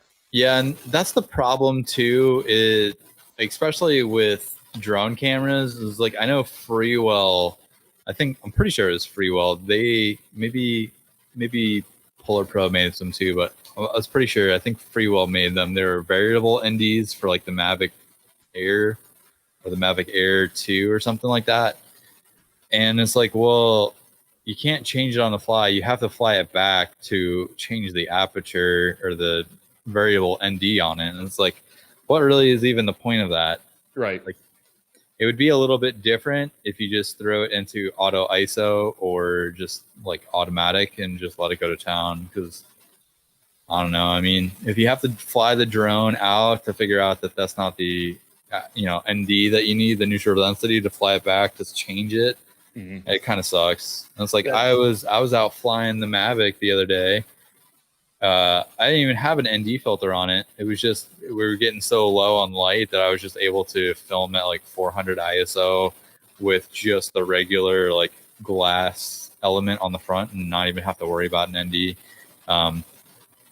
But yeah, it's so nice having that like aperture just to play with, because, you know, if you only have an aperture 8 on it or an aperture 6 or an ND 16, I mean, then you can go ahead and bump it up to an f2.8 or an f4 or whatever you need it at. Yeah. That the absence of that adjustable aperture was noticed, and it was noticed very hard on the Air 2S. Yeah, I didn't know, because like, I mean, I watched some of the reviews and stuff on it. I mean, maybe I just forgot. I didn't think that the Mavic Air 2S had like a log profile on it, but I guess I was wrong. They might have done a firmware update. I'm not sure, but yeah, when I got in there, I was able to go from the baked-in color profile that it just came with stock and switch it to a D-Log profile, which flattened it out, and it made it. I will say that the good shots that I got with the Air 2S, I would say were slightly better than like a good shot that I would have gotten with the Mavic 2 Pro. The camera, even though it doesn't have that adjustable aperture, they did something with it where when it shoots, I mean, the colors that come out of that and the flat profile are extremely vivid. I mean, it was true to form. I'm used to, and I'm sure you know this too, with drone footage, I'll go and I'll see like if the water's super blue somewhere, I'll fly my drone. And then when I look at the footage, it's either too exaggerated or it's not blue enough. It sort of takes that element out of it that you see with your own eyes. But when I was in Alaska and I flew the drone and then I processed the video afterwards, I can tell you every clip that the Air 2S shot in that video, which was basically like after minute mark 2.5 forward, every clip that was shot with the Air 2S, that is exactly what the colors looked like. It was so just spot on. I mean, it did a perfect job. Yeah. Yeah. And that's, so I don't know. Cause like, I remember with the first original Mavic Air 2, well, they had the quad bear sensor on it. So like, I know that was probably more for just photos, but, I don't know if they still use that or if it was just basically they just took the Mavic 2 Pro sensor and put it in that. Yeah. But I'm sure that they probably updated it at some point when they're just going through their like whole spiel, putting everything back together. And that's the thing too, is like that is also another reason why I like log profiles, is because you can then take any photo or image or video and you can tweak all that in post. Like, I mean, I use DaVinci Resolve, and the way that I color grade now is completely different than when I first started. So, I mean, I try to get better at it. But just being able to, you know, make a node and then you take that node and use it to, like, you know, use it for just straight coloring. So I set up 6 or 7 different nodes in DaVinci Resolve, and then I label each one. So like my white and blacks, my color temperatures, my curves, my colors, my shadows, my highlights, and stuff like that. And so I go through each one, and I've gotten a lot better at color grading Mavic footage like that. So, I mean, I would like to, I wish I had the money, or just somebody that had an extra one that I could borrow for a couple weeks and just kind of put them side by side. But at this point, they'll probably release another Mavic Air 2 S5 or something. Yeah. Or a Phantom. That's the whole thing, is that if you're watching or listening to this and you're thinking about getting into drones and you're just trying to cut your teeth in the industry, don't fall for the consumerism trap that is the drone industry, because it's just like anything else, especially like cell phones. They come out with a new drone that has slightly better features than the last one, hoping that you'll spend the money on it. My rule of thumb, I haven't always listened to this, but I try to as much as I can. I wait at least 2 years before I even think about replacing something. And even then, you know, that's a stretch. I mean, really, if I weren't trying to get viewers and subscribers on my YouTube channel, I don't know that I would even purchase the Mavic 3, no matter what specs come with it, no matter how great it's reviewed, because the Mavic 2 Pro is going to do just what I need for the next few years anyway. But, you know, me with the mission that I have, I know that I'm going to have to probably drop the money on that to get ahead. So anyway, I digress. We digress. Let's turn our attention back to the Evo smaller drones. So we have the Nano specs. Now, you may have different information over there. I was only able to find so much on the Nano.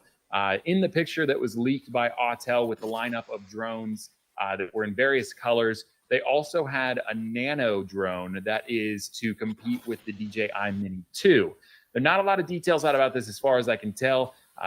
There's 2 different variations of it. There's the standard and then there's the Pro. The standard Nano does not have obstacle avoidance, whereas the Pro does have obstacle avoidance, and they're both sub 250 gram drones. So they're going to be under that FAA threshold for registration as long as you're using it just for recreation.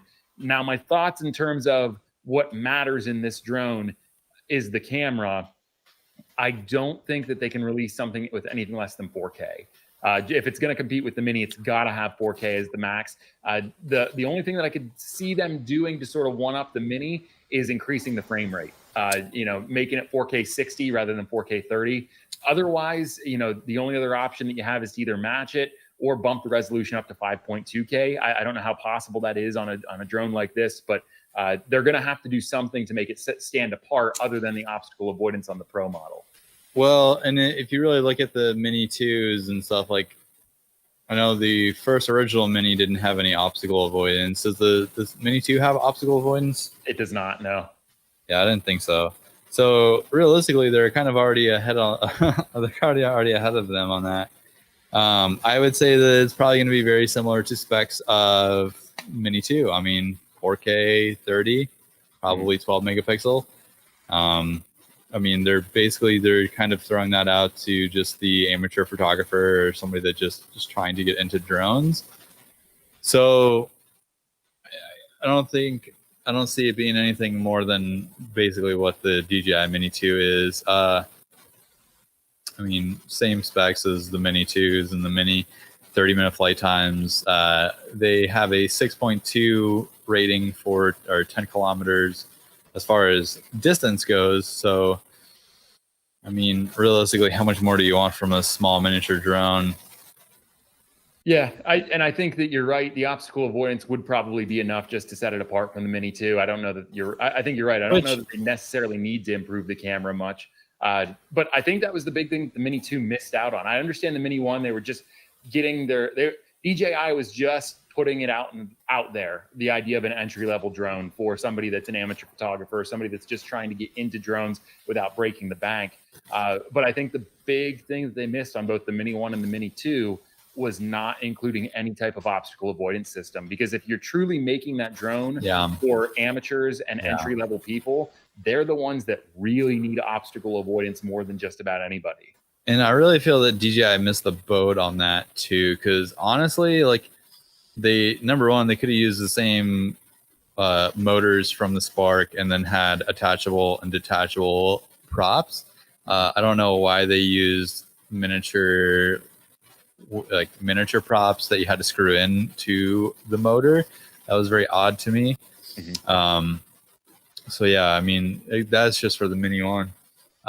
And then obstacle avoidance, like the Spark had obstacle avoidance. I mean, granted, it was only, front-facing obstacle avoidance, but still, especially for newer drone pilots, I mean, that's a plus in anybody's book. I mean, realistically, you should be putting that on there so people aren't having to spend more than they need to. But, whatever. Yeah. I've been told by other people that I've had this conversation with that the main reason DJI didn't include obstacle avoidance on the Mini drone, the 1 and the 2, is to keep it under that 250 gram weight threshold, which I guess that makes sense. When you put more guts and more sensors in it, it's going to weigh more. I don't know incrementally like what a sensor would weigh or what it would add to the weight, but that argument does make sense to me. But with the Mini 1 anyway, the Mini 2, it's like, okay, you should have had at least enough time to sit down and figure out how do we integrate forward and backward obstacle avoidance without making this drone too heavy. That sort of blew my mind that they didn't integrate that.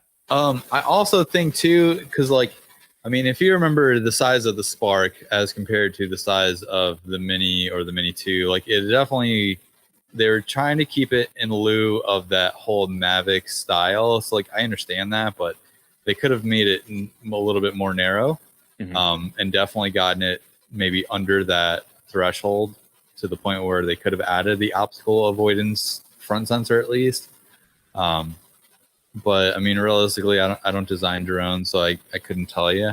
Right. I would think that maybe if they just made it a little bit more narrow to the point to where it was maybe an inch smaller, I guess, let's say, because the Spark was kind of small. If you cut the wings off of it and just looked at it, I mean, it was this big. It was only that wide or so. It's true. Pretty right. And so that's the thing is why couldn't you just kind of use the Spark style and just make it look like a Mavic? I don't know. Yeah, it's hard to say. I do know that was that's something that I think you're right. The Nano, as long as you have an option for obstacle avoidance. Now, I don't understand, I guess, just for the sake of having a 1-to-1 competitor, why they would even bother with a standard and a pro version. If what we're speculating is true, that the obstacle avoidance is going to be their one-up to the DJI Mini 2 with their Nano drone, why would you even bother with a standard drone? I mean, with a standard model of it where it doesn't have obstacle avoidance, just leave it out. You're basically just making a Mini at that point. So you have people that will spend the extra money for the optical avoidance. Yeah, I mean, how much are you going to add to that? You can add an extra $100. It's like if somebody's willing to spend $400 on a drone, they're willing to spend $500. That's just my philosophy. Yeah, and that's the thing too. Is like, so I think it'll be like you'll have a $399 or a $299 entry point for the base model, and then you'll have the like $3 or $499 price point for the optical avoidance. And so, like, I mean, it really all just boils down to, are you okay with flying it without optical avoidance, or do you not want to crash it? Yeah, that's a great point. It really is. Right. At this point, though, I did see that these were supposed to have been the Light and the Nano were both supposed to have been released in August of this year. That has not come to fruition. We're already in mid to late September at this point, as of the recording of this. Yeah. So I'll be curious to see if these drones make their way to shelves this year. I don't know. I think the holidays for drones like this would be perfect because it's capturing that entry level and that amateur photographer market. But it's hard to say. I don't know. I mean, you have to look. So it's Monday the 20th of September in 2021.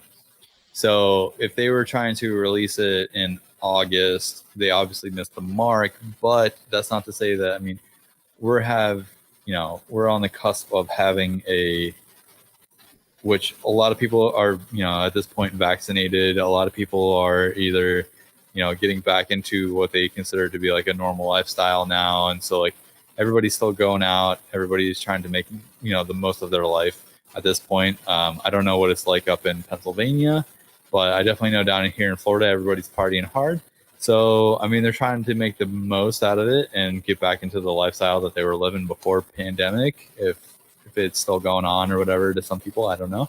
Yeah, I would say Pennsylvania. This is just my philosophy. Pennsylvania and more moderate states, in that we have a good mix in our population of moderates and liberals and conservatives.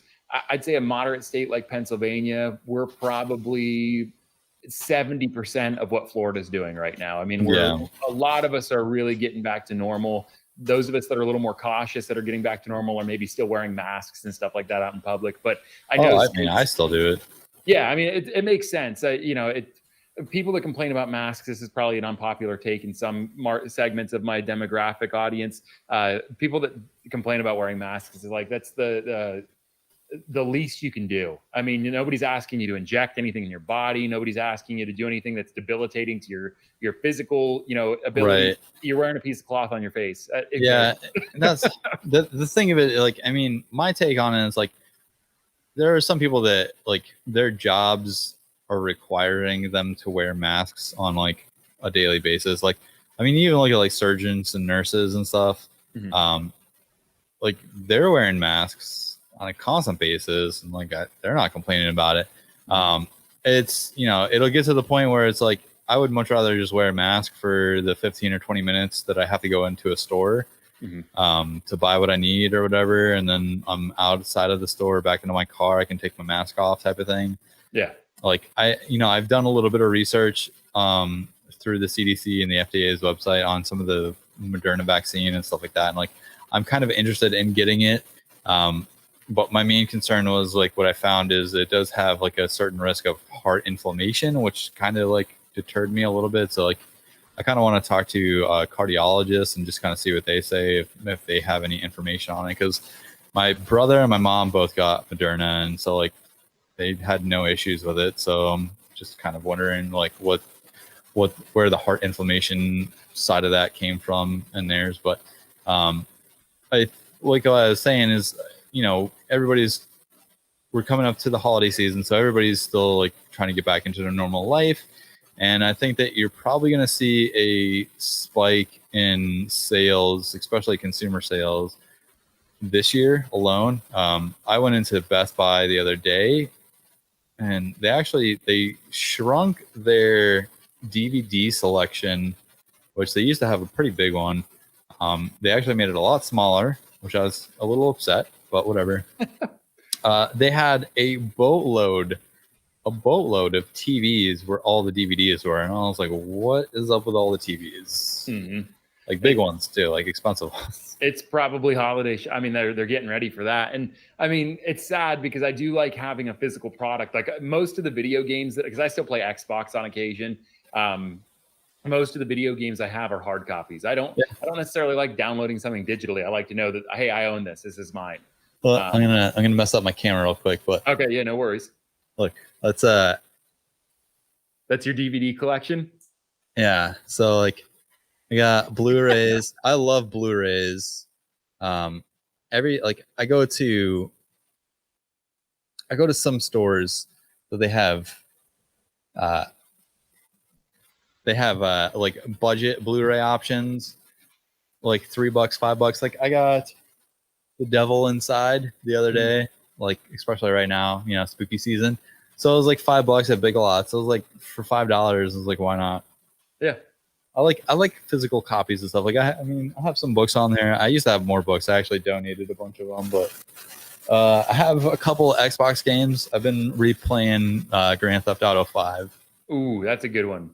It's just because like it's something that you can play when you're bored, and it's just like it just kind of kills the time.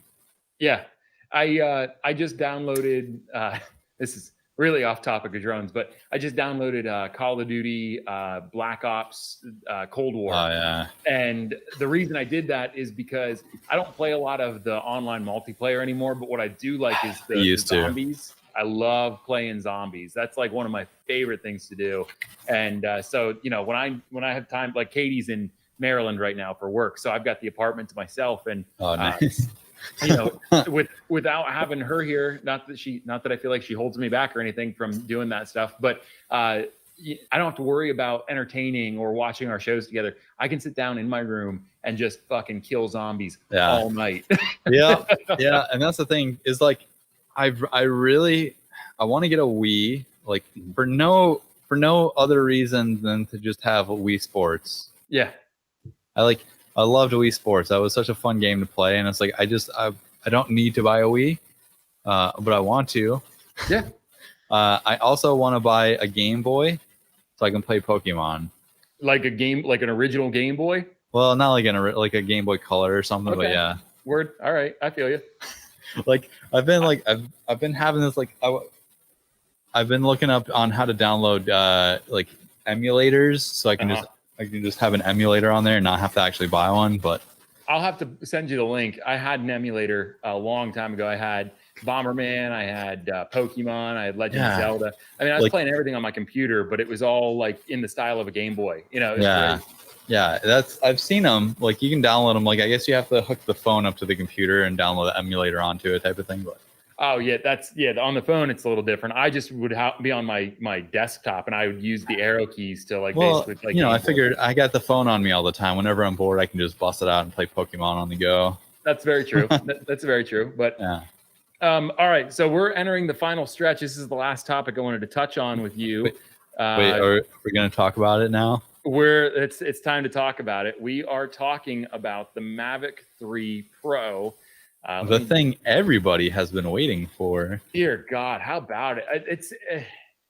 We've talked about this. It seems like you and I talk about everything, which is good because I need somebody to vent to and bounce my ideas off of. But it has been years since DJI has implemented a prosumer solution and update to a prosumer drone. The Mavic 2 is 3.5 years old. Same with the Phantom 4. The Inspire is the 6 years old. It's insane that they've gone this long without implementing a new prosumer solution, in my opinion, anyway. Well, and so that was the thing is, Mavic Air came out, which was in 2019. Late 2019, I believe. Yeah. No, I thought it was earlier than that. Oh no, the Air. Yeah. Yeah, the Mavic Air. The original Air. Yeah, that came out in like April. Yeah. February, May. It might have been. Maybe February or March of 2019, I think, because that's when it first came out. I remember looking at it and I was like, man, because I was gonna buy that and then I couldn't afford it, so I just got the Spark. Mm-hmm. And then not too long after that, they came out with the Mavic Air 2, which then I was like, well, I'm like, that's cool, like an upgrade, because everybody was complaining about how it was noisy and about how the flight time on it sucked, which, I mean, it was like 17 or 18 minutes, which I get. Right. But then everybody was like, oh yeah, Mavic 3 is coming out. Because like I did a thing on the Mavic Mini, like it was one of those things like, why did they create the Mavic Mini? And I was like, yeah, I'm like, well, we'll see. They're probably going to release the Mavic 3 here in January of 2020. Yeah, that didn't happen. No. And yeah, it's like, so we've been waiting for a very long time. I think people are waiting for the Phantom 5 too. So, I mean, what was the Phantom 4 version 2? It was 2019, 2018. Mm-hmm. Yeah. And it's just, I guess they finally listened. They almost had to. And there's part of me, I was getting frustrated, but then I thought to myself, remote ID plays into this. We don't know. We still don't know what the FAA is going to expect for broadcasting remote ID. What kind of signal does it need to transmit? What kind of, is it digital? Is it analog? What do they want for this remote ID system? And I can't help but wonder if part of the hesitation of producing the next iteration of this drone, or for that matter, any of their prosumer drones, was because they wanted to see if the FAA would come out and say, okay, this is how we expect it to be done. This is what you need to integrate into your out-of-the-box drones in order to be compliant with the remote ID regulations. But at some point, I mean, 2023, we're still a year away from that when you need that. Nobody said anything about what is required for that. There's no manufacturers out there coming out with viable third-party remote ID transmitter solutions. So in my opinion, you just sort of have to pull the trigger at some point and hope that you can do a firmware update. And at worst, just come out with your own remote ID tech that you can attach to the drone. So part of me thinks they held off for that. The other part of me thinks that they were just too busy capturing the attention of the entry-level market. That, I don't know what the truth is. Yeah, and so I think especially with the Air 2 and the Air 2S, like you saw ADS-B was, added into those. So ADS-B obviously was a new standard for manned aircraft as well as drones. And so I think that possibly they already have the technology in some of the newer stuff that where all they have to do is just send out a firmware update to those. I don't know how or if it's at all possible with the older stuff like the Mavic Air or the Mavic 2 Zoom or the 2 Pro. I do remember seeing something, and I think it was maybe DJI. I think maybe you might have also seen this too, but it was like some weird thing. It was for the FPV pilots, but it was like basically like a standalone thing for like a remote ID. Mm-hmm. I don't know if you said. I do remember seeing that. Real quick before we move forward, because I'm aware that there are some people that might be listening or watching that don't know what ADS-B is. Could you just fill us in on what that is? Yeah, so basically it's just anti-collision software. Mm-hmm. Yeah. Basically, it sends a signal from the drone to the manned aircraft, letting them know that they're in the vicinity, which I know that especially on some of the newer drones, I think maybe on the heads-up display on the controller, it'll let you know when there is a manned aircraft in the sky near you, and it'll probably like point towards that way, I think. I was just flying firsthand, but I was just flying the FPV before I hopped on with you tonight to record, and it's the signal that you get from the manned aircraft to you is what they call AirSense. That's what DJI's implemented anyway. Okay. But yeah, like you said, in the FPV goggles, I get a little heads up in the bottom right corner that tells me that there's aircraft in the vicinity.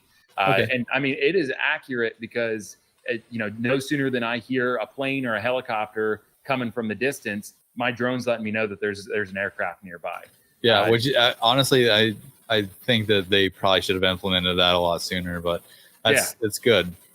It is. I think that's a good start. And personally, I think that I could be way off on this. I think that the remote ID is going to be all digital based. I just don't see, there's too much that goes into, not too much. I don't want to say too much. It's a lot to expect an entry level or somebody that flies RTF drones, excuse me. Yeah, God bless. Thank you. it's a lot to expect somebody that's entry level or flies RTF drones almost exclusively to understand, attain, and grasp the nuances of doing something via analog. I just don't see it as a practical solution. So I almost think remote ID has to be digital to be able to get everybody on board very easily. Yeah, I think, and so like I just did the oh my god, the recurrent test. There you go. Yeah. So there is some stuff on the recurrent test for like remote ID. Excuse me. And so like realistically, I mean, it's gonna get to the point where, especially for like hobbyists, and it's gonna suck for them. But you're only gonna be able to fly in like designated areas, so it's like you're gonna have to figure out what to do with that information. There's going to be a real market, I think, for third-party RID broadcast software or hardware. Oh, I'm sure. Sure. I think that the challenge, especially for guys that are building their own like FPV quads, the challenge is going to be, how do I mount this to my rig, A, without affecting flight performance, and B, in a way that it doesn't, you don't have any issues electrically. How do you integrate that electrically to your battery pack, to the other, to get it a power source it needs without having to completely rebuild your drone from the ground up? That's going to be the tough part. But I think once they understand how that needs to be integrated, it'll be not such a pain in the ass anymore. So I mean, I hate to say it, honestly, I think as far as the FPV community goes, they're just gonna ignore that. They have to do that. There's part of that, yeah. and that's the thing, is the FPV community is the, like, I don't want to make it sound bad, because like they're not all like that, but a lot of them just don't care about the rules and the regulations. And I'm not saying it's all of them, but there's a majority of them that just want to go out and fly. They don't want to have to deal with a remote ID. They don't want to have to deal with registering their drones and stuff like that. And it's like, I understand it. And especially it's the same thing like in Florida. When I was growing up, you didn't have to have a fishing license, but now if you want to go fishing, you have to have a license to do that. And it's like, why? Right. And I think that's what a lot of people just kind of like, why do I have to do all this stuff just to fly this thing?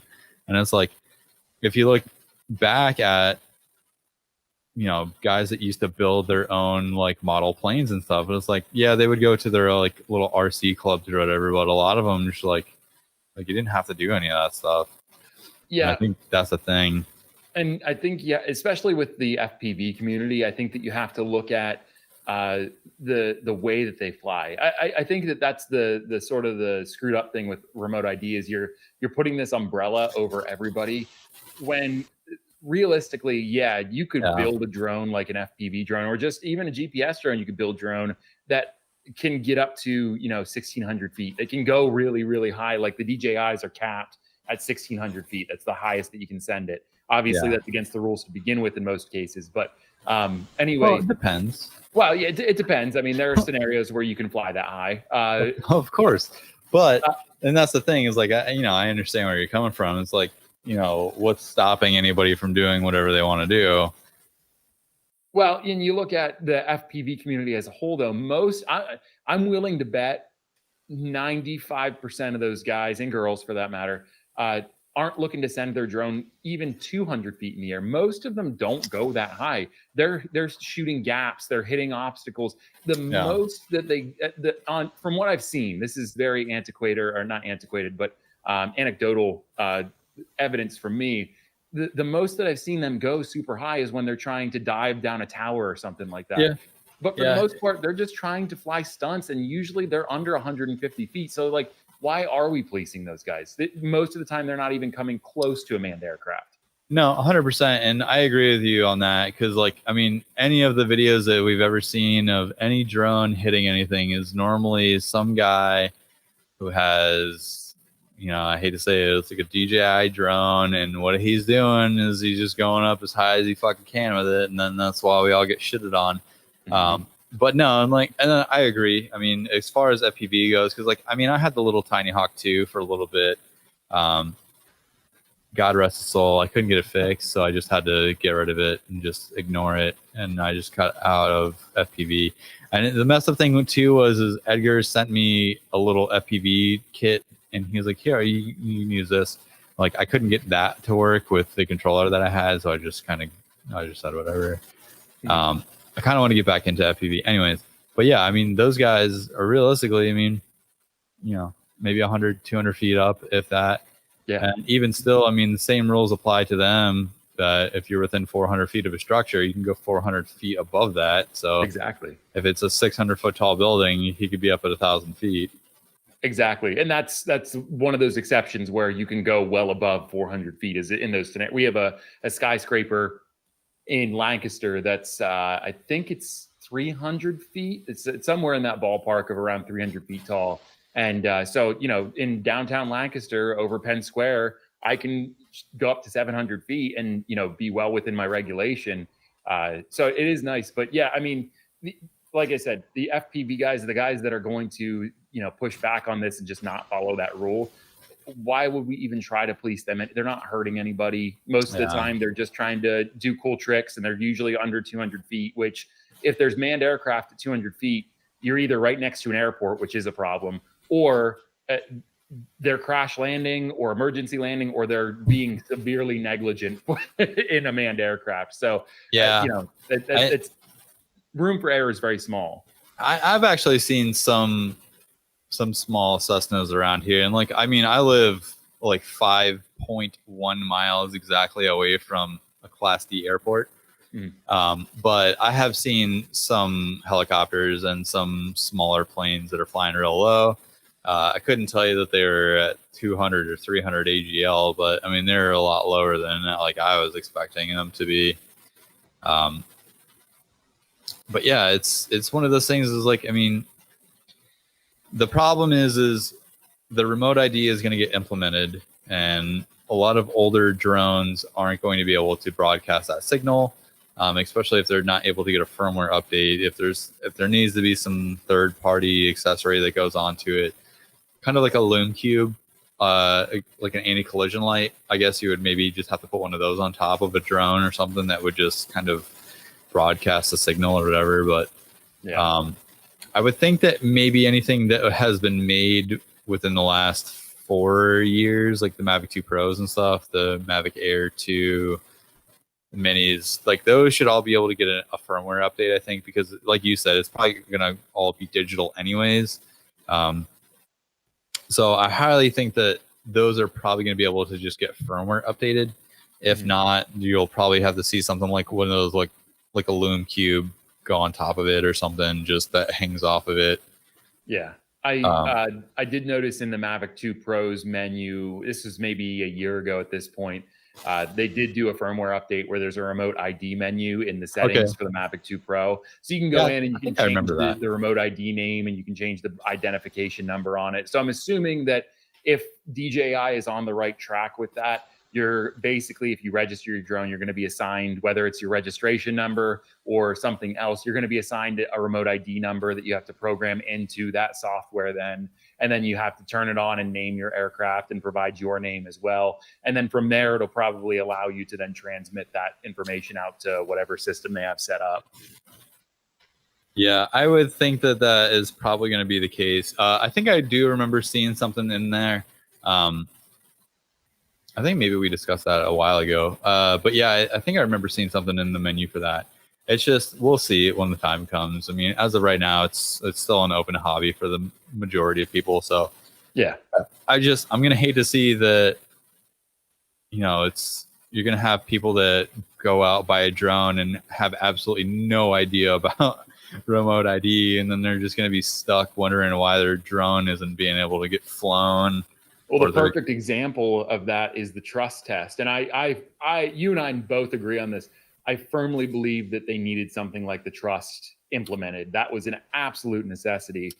The problem with it is they didn't make it very well known, or they didn't make the information very easily accessible to people just getting involved as recreational pilots to understand that you need to take that test before, or go through that course rather. It's not really a test, before you can even put your drone in the air. So the fact that they they haven't really pushed it that hard to the people that need to hear it the most. That's going to be the same thing with remote ID. You're going to have a bunch of people that have no idea what all goes into that, just flying willy-nilly anyway. Yeah, and see, I know probably very unpopular opinion. What I have been saying for the longest time now, especially like even before, what was it? They wanted all of us to go onto the FAA's website and like submit our ideas for remote ID and stuff. And it's like, I've been saying it for a long time, especially because there's a lot of people that fly Part 107 without a license type of thing. But it's like, if you buy a brand new drone, the first thing you can do before you should be able to take off with the drone is you have to register it. And then you have to put that registration number inside of the drone. So this way the app will unlock and allow you to take off with the drone. But at that same token too, so if you're going to register it, you have to pass like a small little test or something, or at least have like a knowledge test of like how like the, you know, kind of the rules thing, because then that'll kill two birds with one stone. You're registering the drone, and then you have the rules. And so you should be able to simultaneously kill two birds with one stone. And then this way people can fly a little bit more responsibly. But that's not the case, because I understand that you wouldn't sell stuff like that to people because they would be like, I'm not going to do this. Yeah. That's the same thing with masks. Yeah, that's a really good point. Actually, it is almost the exact same thing. Which, I mean, you know, I'm not trying to be a mask hole, but you know, it's like if everybody participated, we wouldn't have these instances where we're having to implement a remote ID because people don't know how to fucking read the rules and learn stuff, and then go fly their drone at 900 feet in the air and hit a Cessna 127, and then that gets reported to the FAA, and then we got to track. It was like the dude that flew his Inspire or Phantom at the Blue Angels thing. Oh, what an idiot. Yeah. Like, how would that even make sense? Like, to me, so here's the thing, is if you're flying your drone in maybe airspace that is controlled, but you're like, let's say the airport's 5 miles, 4.5 miles away. You're within that 4.5, technically you're within 5 miles, but you're keeping it below 300 feet. You know, the runway's over there, 4.5 miles. They're not coming anywhere near you. That's one thing. But when you've got a live aerial show with the Blue Angels going on right overhead, yeah, and you think it's okay to fly your, well, sure, bud. Come on, man. Oh yeah, yeah. And that was my favorite part of that is like everybody in the drone community saw that and said, "What the absolute fuck is this idiot doing?" Yeah. And then it's like, it's this exactly why we can't have nice things, you know?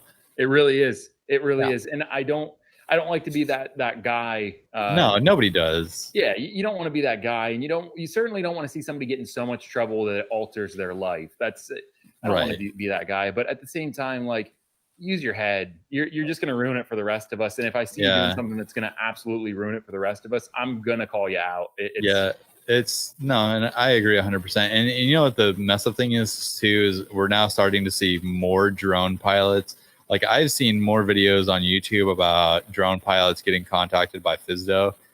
Original Dobo just had a couple of them here. I don't know if you follow him on his Twitter or whatever, but there's a couple other ones at night without the anti-collision lights. Yeah, exactly. And it was one of those things where it's like, that's sort of a new rule that not everybody understands, because for the longest time, like, you were allowed to fly at night without anti-collision lights. Well, not without them, but like with the ones that came on the drone. Right. As long as it wasn't Part 107, like, there was no real, like, you could do it, you just weren't allowed to get paid for it type of thing. Right. As long as you had the lights on the drone flashing. But it's like, now you have to have one that's 3 statute miles, visible for 3 statute miles. So it's like, you know, you kind of need one of those like little Loom Cube things. Yeah. It's and I know that he knew the rule, but it was one of those deals where, right, he was not confused, but he didn't take into consideration. He was also flying extremely low. And I think that in the phone call that he provided in the one video update he did about it, the FSDO person actually says, look, I watched the footage. I know that you were even below 100. You weren't even going that high. But, Right. I just need to do my due diligence and contact you and let you know that you need to be flying with that anti-collision lighting no matter what. The guy was super cool. Like, didn't get him in any real trouble or anything like that. Basically, just had a stern talking to him with him. But yeah, I mean, you're going to see that more and more. I wish that the FAA actually was more active that way. And I don't think that every example needs the book thrown at it. Like in original Dobo, like, dude was not hurting anybody. He was flying way under 100 feet. So what? He didn't have anti-collision lighting. He's been doing it forever. He understands the rules. He understands how to fly safely, risk mitigation, all that stuff. Just, slap on the wrist, let him know that he's not allowed to do that. And then you're done. Just walk away from it. Right. And so, it's going to get to the point where not many people fly at night anyways. Cause you get more views with better lighting. Mm-hmm. And I've flown at night and the drone pictures are pretty cool, but it's not nothing spectacular. Unless you live next to a city, there's really no reason to fly at night. And that, at that point too, it's way, I like the hyperlapse, the nighttime hyperlapses are way cooler at night. Yeah. Especially because you get those long light trails from the cars and shit, and it's that's pretty much the only. I live in a small town. There's really not a whole lot of stuff around here that is really that interesting to fly around at night. So it's it doesn't even bother me. But from his he was just flying FPV and so. Yeah. And we, where we stand on the FPV thing. Those guys typically aren't flying in any manner that's going to put anybody in real danger. Right, and that's exactly. It's under a couple hundred feet. It's highly doubt he's going to hit anything. Right. So. But we're coming to the end of our time. We didn't really get into the specs of the Mavic 3. I want to do that real quick here. Well, let's do that. Rumored specs of the Mavic 3. Pretty exciting stuff. I'm excited.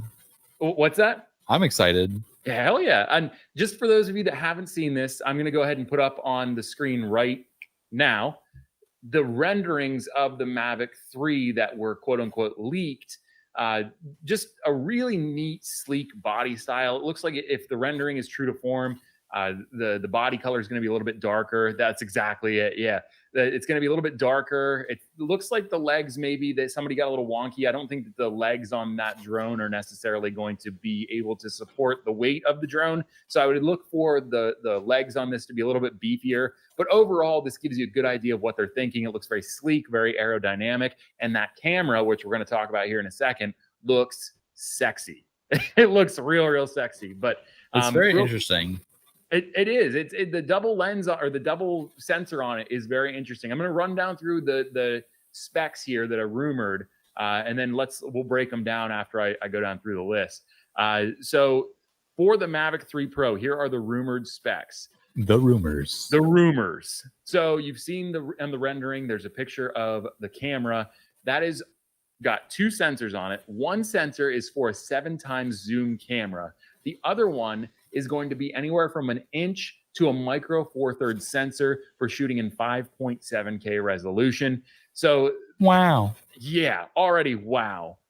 Other rumored specs: new collision avoidance system. Side sensors will be removed. The front and rear sensors are going to be shifted to the corners and have a more wide angle view. So that eliminates that need for the side sensors. The native focal length camera is going to be 24 millimeters with an f2.8 aperture. It's also going to have a 16 millimeter adapter lens included with it. You're also going to have an Apple ProRes format support, 1 terabyte of internal memory. We're going to break that down here in a little bit. More than 40 minutes in flight time with a single battery. The battery mount is going to be from the back. It's going to be in Mini 2 style, so there will actually be a compartment on the back, or maybe it'll just slide into the back. Either way, it's going to be backloaded battery. The gimbal may have an integrated automatic lock, so that would remove the need for a gimbal cover like that we all struggle with putting on our drones. You no longer need something like that. It's just going to automatically lock into place. It will use the same remote controller as the Air 2S, that top-mounted viewfinder where you put your smart device in the top rather than the bottom. And there will also be a new model of the smart controller released as well. So there's definitely a lot coming with the Mavic 3. Let's go down through and talk about each one of those specs, Jordan. So what do you think about the camera, the double sensor? Well, so I'm definitely thinking that if Autel had seen some of these leaks or possibly heard about that, that's where they're getting their 10 times 8K zoom. So again, I think it's a very good thing to have a dual camera like that, especially for people that need to have like a dual purpose drone. So maybe they do inspections, so they're not having to buy like a Mavic 2 or a Mavic 3 zoom and then like a Mavic 3 Pro type of thing, like how we had to do it before. So this way they're able to just do both cameras simultaneously. Well, maybe not at the same time, but let's say they had to go shoot an inspection on a power line and they couldn't get that close to it. So they're able to zoom in. And then maybe a little bit later on in the afternoon or the daytime, they're going out to shoot a property for somebody. And so, I mean, at that point, it's like, well, you're buying one drone for two purposes. And so I think you're going to be able to get a lot more out of just one system entirely. Would be nice to possibly see that as an interchangeable lens with maybe, you're able to buy like a FLIR camera and slap it on there. So I guess we'll maybe see if that comes to fruition. Maybe not, but see. The other thing I wanted to move on, and the one thing that I definitely want to just say before I move on to the next spec is the interchangeable cameras. I will be really interested to see. My theory is this: if they do not include interchangeability with the gimbal and camera setup for the Mavic 3, they're either going to include it with the Phantom 5 if there is one, or they're going to wait until the Mavic 4 to add that interchangeability. I wouldn't be surprised, though, if they do add a level of interchangeability to the 3, and like you said, maybe not have an upgraded resolution camera, but rather have the ability to attach a FLIR camera to the Mavic 3 in place of the video and photo camera that it's got on it. So I'd be very interested to see that. Because I'm pretty sure, if I remember correctly, the Autel Evo 6K had the interchangeable lens system on it too. So, I mean, I would think that the technology and the capability is there. I mean, what's really stopping them? Because honestly, you could have, the Mavic 3 Pro with the dual camera systems. And then if you wanted to do thermal inspections, you could go out and you can purchase that gimbal separately for $700 or $900, whatever, however much they want to sell it for. Probably some stupid price, but and the thing of it is you would have more people lean towards that system as a whole, because everybody knows DJI. I mean, they know DJI creates a spectacular product. I think Autel might give them a run for their money, especially if they're going to produce something that's 8K and 10 times optical zoom. So I guess we'll see. Yeah, I totally agree. And really, I think that you're right, that in order to stay relevant, especially if Autel continues to push out drones that have these interchangeable camera attachments, DJI is going to have to answer that with its own interchangeable camera system. But yeah, exactly. The next one, the obstacle avoidance. I don't need to spend a whole lot of time on this. I think it's interesting that they're going with less sensors, but wider angle for more coverage. I'll be interested to see how that plays out. It seems like, I don't want to say they're going in the wrong direction, but you look at the Skydio, for instance, and DJI, I don't think by any stretch of the imagination is thinking about competing with Skydio. I think that that's small fish for them. Right. But what I do think is interesting is Skydio has really just taken autonomous flight over. Like, there's no better obstacle avoidance and autonomous flight system in the market than Skydio. And DJI is sort of saying, you know what? We're going to take the sensors we did have and we're going to reduce them down to half of what they were. So it's like now they're sort of moving away from obstacle avoidance, not altogether, but they've removed two sensors in favor of sensors that have a wider angle. I don't know what that means for accuracy, but it's certainly an interesting move. Yeah, I'm not really 100% sure because, I mean, obviously, like you stated, I mean, Skydio has autonomy down to a T. I haven't used one personally, but I mean, as from the videos and stuff that I've watched, I mean, they have a pretty good market cap on just having a drone being able to follow you without really anything happening. Especially with, I mean, it's basically a 360 degrees all the way around that drone. So it's like, it doesn't really get into any situations that it's going to cause it to not be able to get out of. I took the Mavic 2 Pro out to Chazawiska Wildlife Management Area, and I flew that through some pretty low hanging like oak trees and pine trees and stuff, and it did a pretty decent job. I kind of would have liked to have seen what the Skydio was capable of if I had one. But I mean, for the fact that the Mavic did a pretty okay job, like I would have liked to have kind of put those side by side. So yeah, I mean, if they're gonna take off obstacle avoidance lenses and cameras, I guess we'll see what happens if they're just making them to that point to where it's just a wider field of view. Yeah, my battery exhausted, so I'm just gonna end the podcast with a picture of me. So yeah, I have seen comparison videos done of the Skydio versus the Mavic 2 in terms of obstacle avoidance. The big leg up that the Skydio has versus the Mavic 2 is the beacon. So the obstacle avoidance definitely works in terms of it's got more megapixels available to it in terms of the total sensors for the Skydio. I think in comparison, the Mavic 2 has 6 megapixels of obstacle avoidance sensor cameras, and the Skydio is somewhere in like the high 20s. So yeah. I mean, it's not even really close at all. But really, that beacon that you can carry with you is what makes the Skydio so effective at that obstacle avoidance and doing that well, because it's not just using the environment around it to navigate. It's also, it's following that beacon, and then the cameras around it are doing the small work of getting around obstacles. Yeah, and it's really because like it's really weird. I don't really use like the follow me mode and stuff that often, and I can kind of see it to where people want to use that. Like, I mean, people that do mountain biking or snowboarding or just like kind of like extreme sports like that, and it's like, if you're going to use that, like, you really want it to be able to kind of not hit something. And so I'm really kind of wondering why DJI would reduce the number of obstacle avoidances on there. But it's like, I personally myself, like, I don't really use it that often, so I don't really know. It's weird to me, I guess. I found that, and this isn't true in all cases, but I found more often than not, it's hobbyists, bloggers, recreational people are the ones that use the follow me modes and stuff like that. Whereas like professional setting, I have never used those automatic shoot modes for 2 reasons. One, I trust myself more than I trust the automated features on the drone.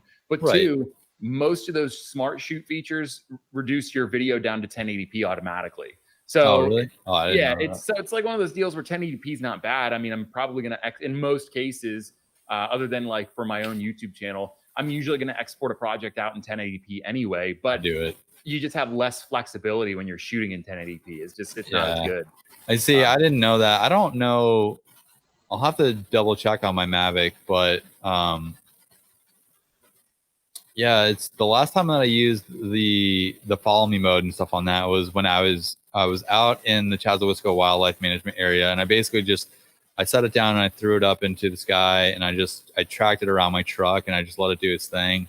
Mm-hmm. There was a good couple of times where it just kind of like, even in a broad open field, just kind of like lost me. So yeah, I'm not really 100% sure, but I mean, as far as professionally goes, most people aren't using a follow me mode. If I had to track a car, I would much rather do it while I'm on the sticks. Yeah, I agree. It's I can do, at this point in my flying career, I can do a better job manually than the programming in the drone can, more often than not anyway. So 100%.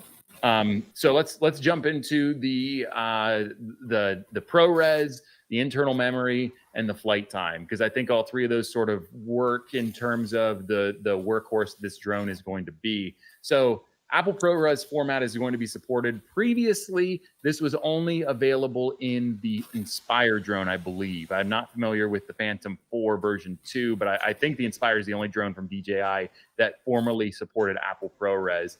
And that sort of rolls into the 1 terabyte internal memory. So from what I've been hearing about the Mavic 3 is you won't have you can't put a memory card into the drone and record to the memory card. Instead, it's going to have onboard storage, that 1 terabyte that it's rumored to have, to write the file directly to the internal storage. And the reason for this is because most memory devices, unless it's one of those solid state drives that you can get for the Inspire, those big like bubblegum looking sticks, unless it's something like that, it's not going to be able to handle 5.7K, which is going to be the rumored max shooting for the DJI Mavic 3 Pro. So rather than try to write 5.7K to a memory card or make room for a giant solid state drive, they're just going to have internal memory that it's being written to directly, which it poses an interesting obstacle for creators on the go, because now you have to turn your drone on and plug it into your device every time you want to take footage and photos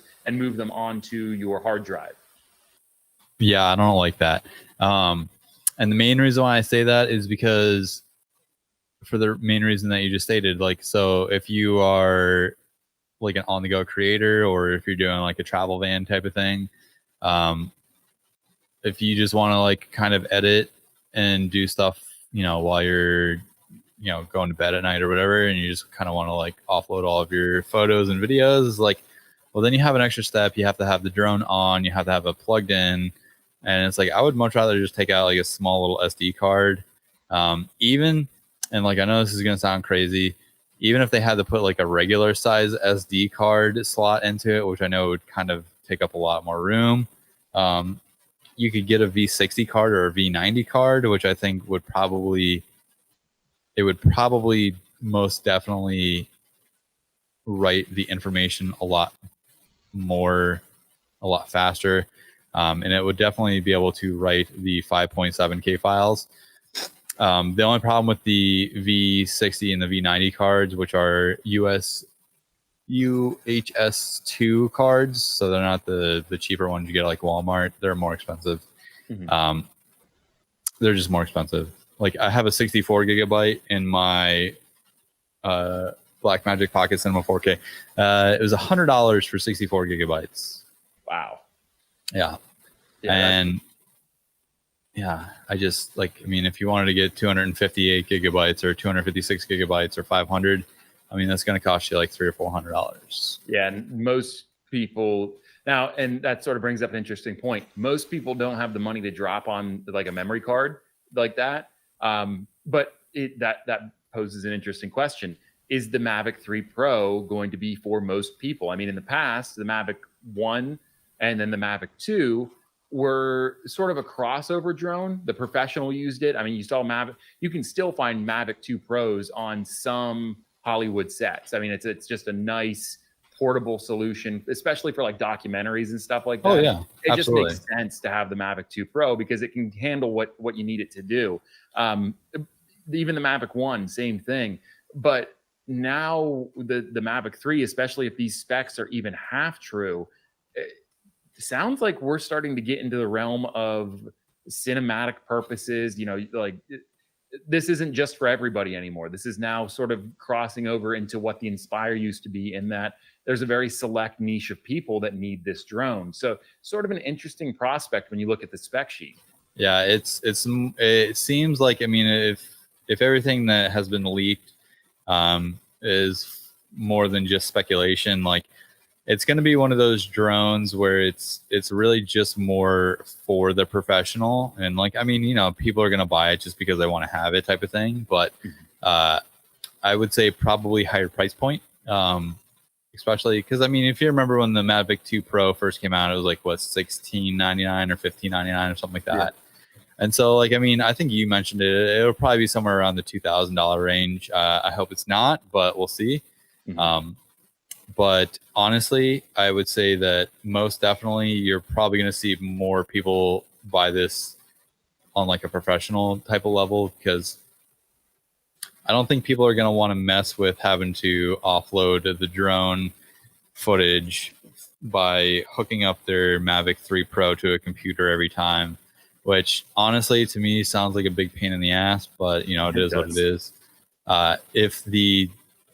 Which would be kind of interesting to see if maybe the hard drive is detachable. I think that would be kind of cool. But I guess we'll see how that all works out, because honestly, I mean, I would just like to be able to pop in a little micro SD card and just write my files to it and pop it out when I need it. Well, and the idea of having like a hard drive that you can easily take in and out of the drone, that's an interesting point, because they're switching up the way we mentioned that we're going to talk about the battery, which I'm just going to do right now.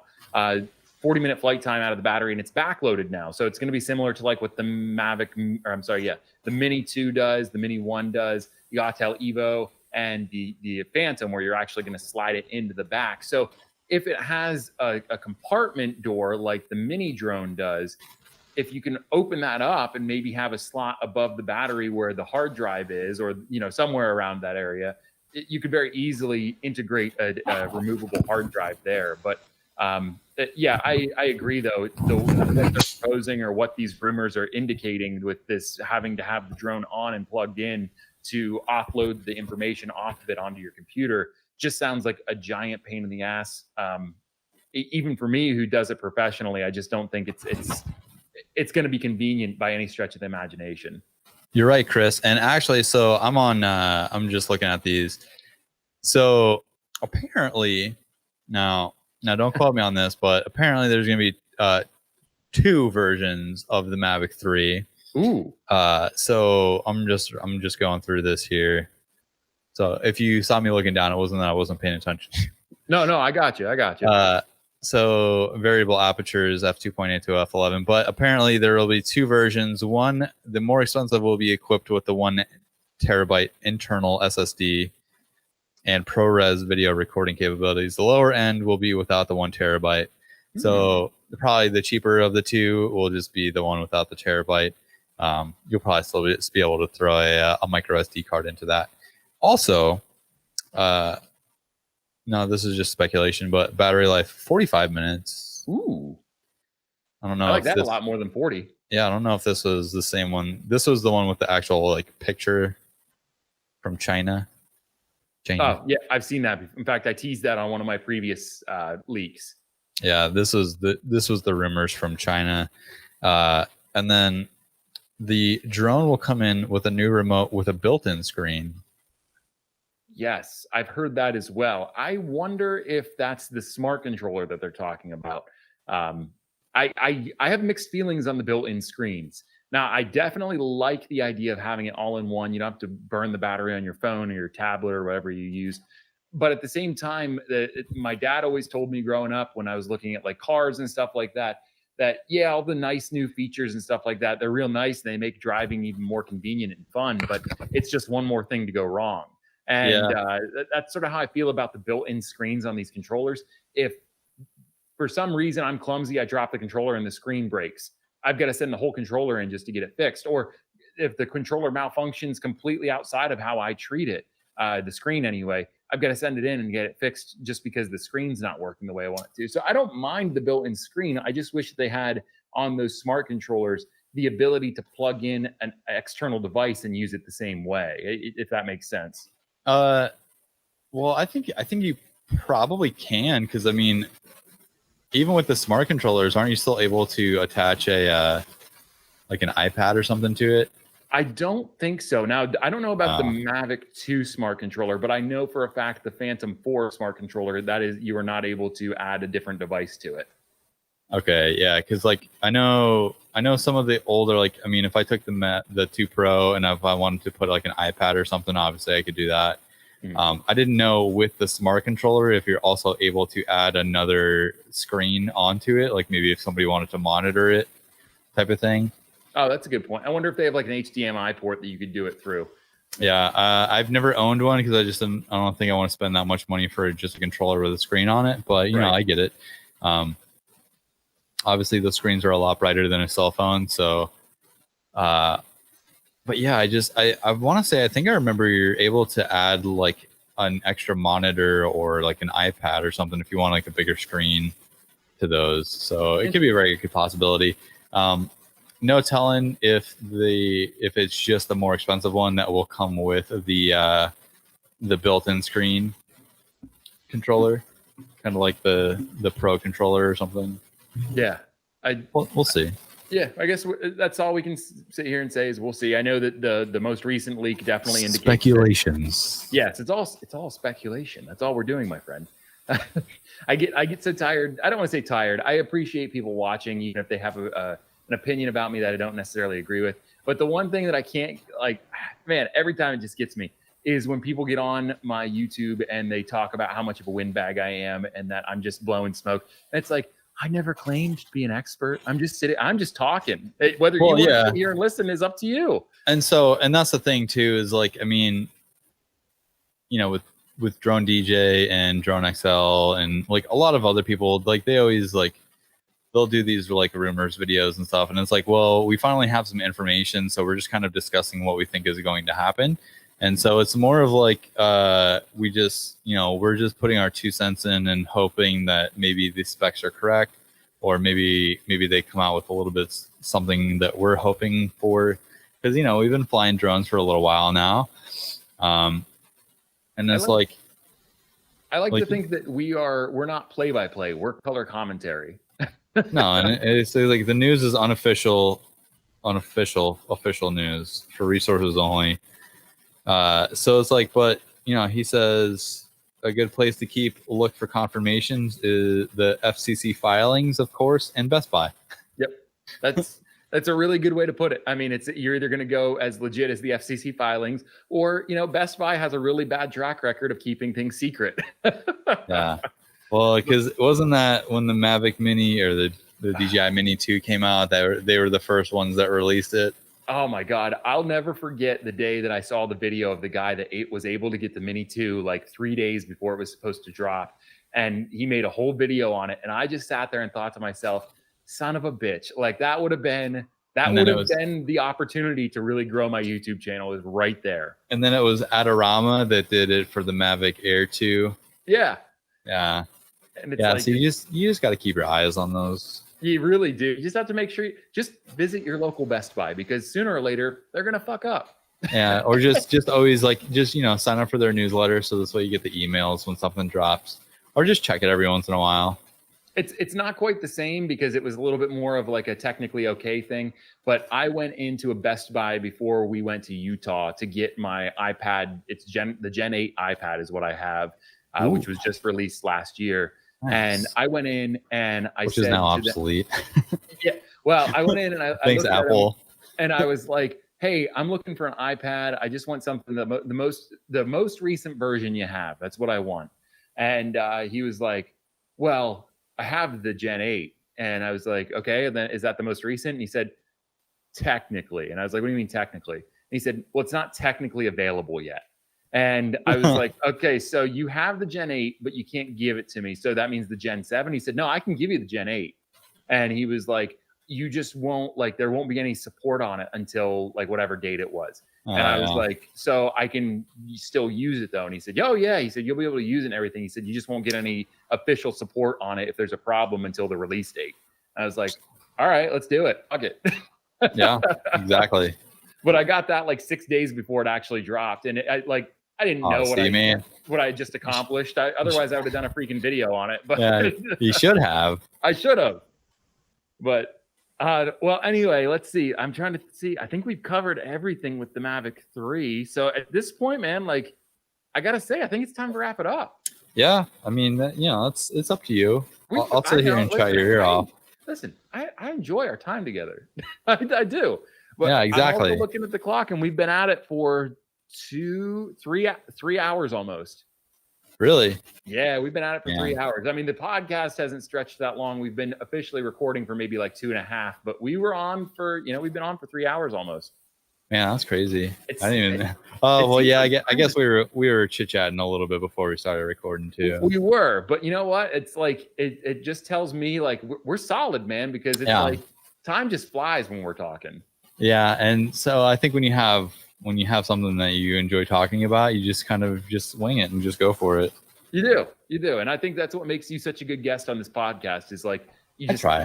You're a conversationalist and you just flow with the conversation, man. And I think everybody out there loves you for it. I try to. I think the first time when we did the podcast that I maybe didn't engage as much as I am right now, but you know, it happens. I'm getting better on camera. We were still pretty new friends though. I mean, we'd only been really chit-chatting on Instagram for a few months, but the last time that we were on. So now we've probably got a good solid maybe year, a little over a year together. And I think that we're a little more comfortable, you know? Yeah, man. You know, that's what happens when you get friends that you don't know on the internet. We're doing everything our parents told us not to do. Yeah, I know. Well, luckily it's not the 90s anymore. That's true. That is true. But anyway, Chris, thank you for having me on, brother. Yeah, I'm gonna close it out, man. This is it. I'm putting a bookend on. Listen, if you're listening to this podcast on Spotify or if you're watching it on YouTube, check Jordan out. Jordan Handwerker Visuals on YouTube. You can also find him under Jordan Handwerker Visuals on Instagram as well. He does fantastic work, and he's got a beautiful face. Look at that thing up close and personal in HD. Don't look at this. It's hairy. Make sure you check him out. YouTube, Instagram, for sure. He does awesome stuff, and he'll be back on the podcast. So keep an eye out for the next time Jordan's on the podcast. Until next time, I'm Chris. That's Jordan, and we are out of here. Peace.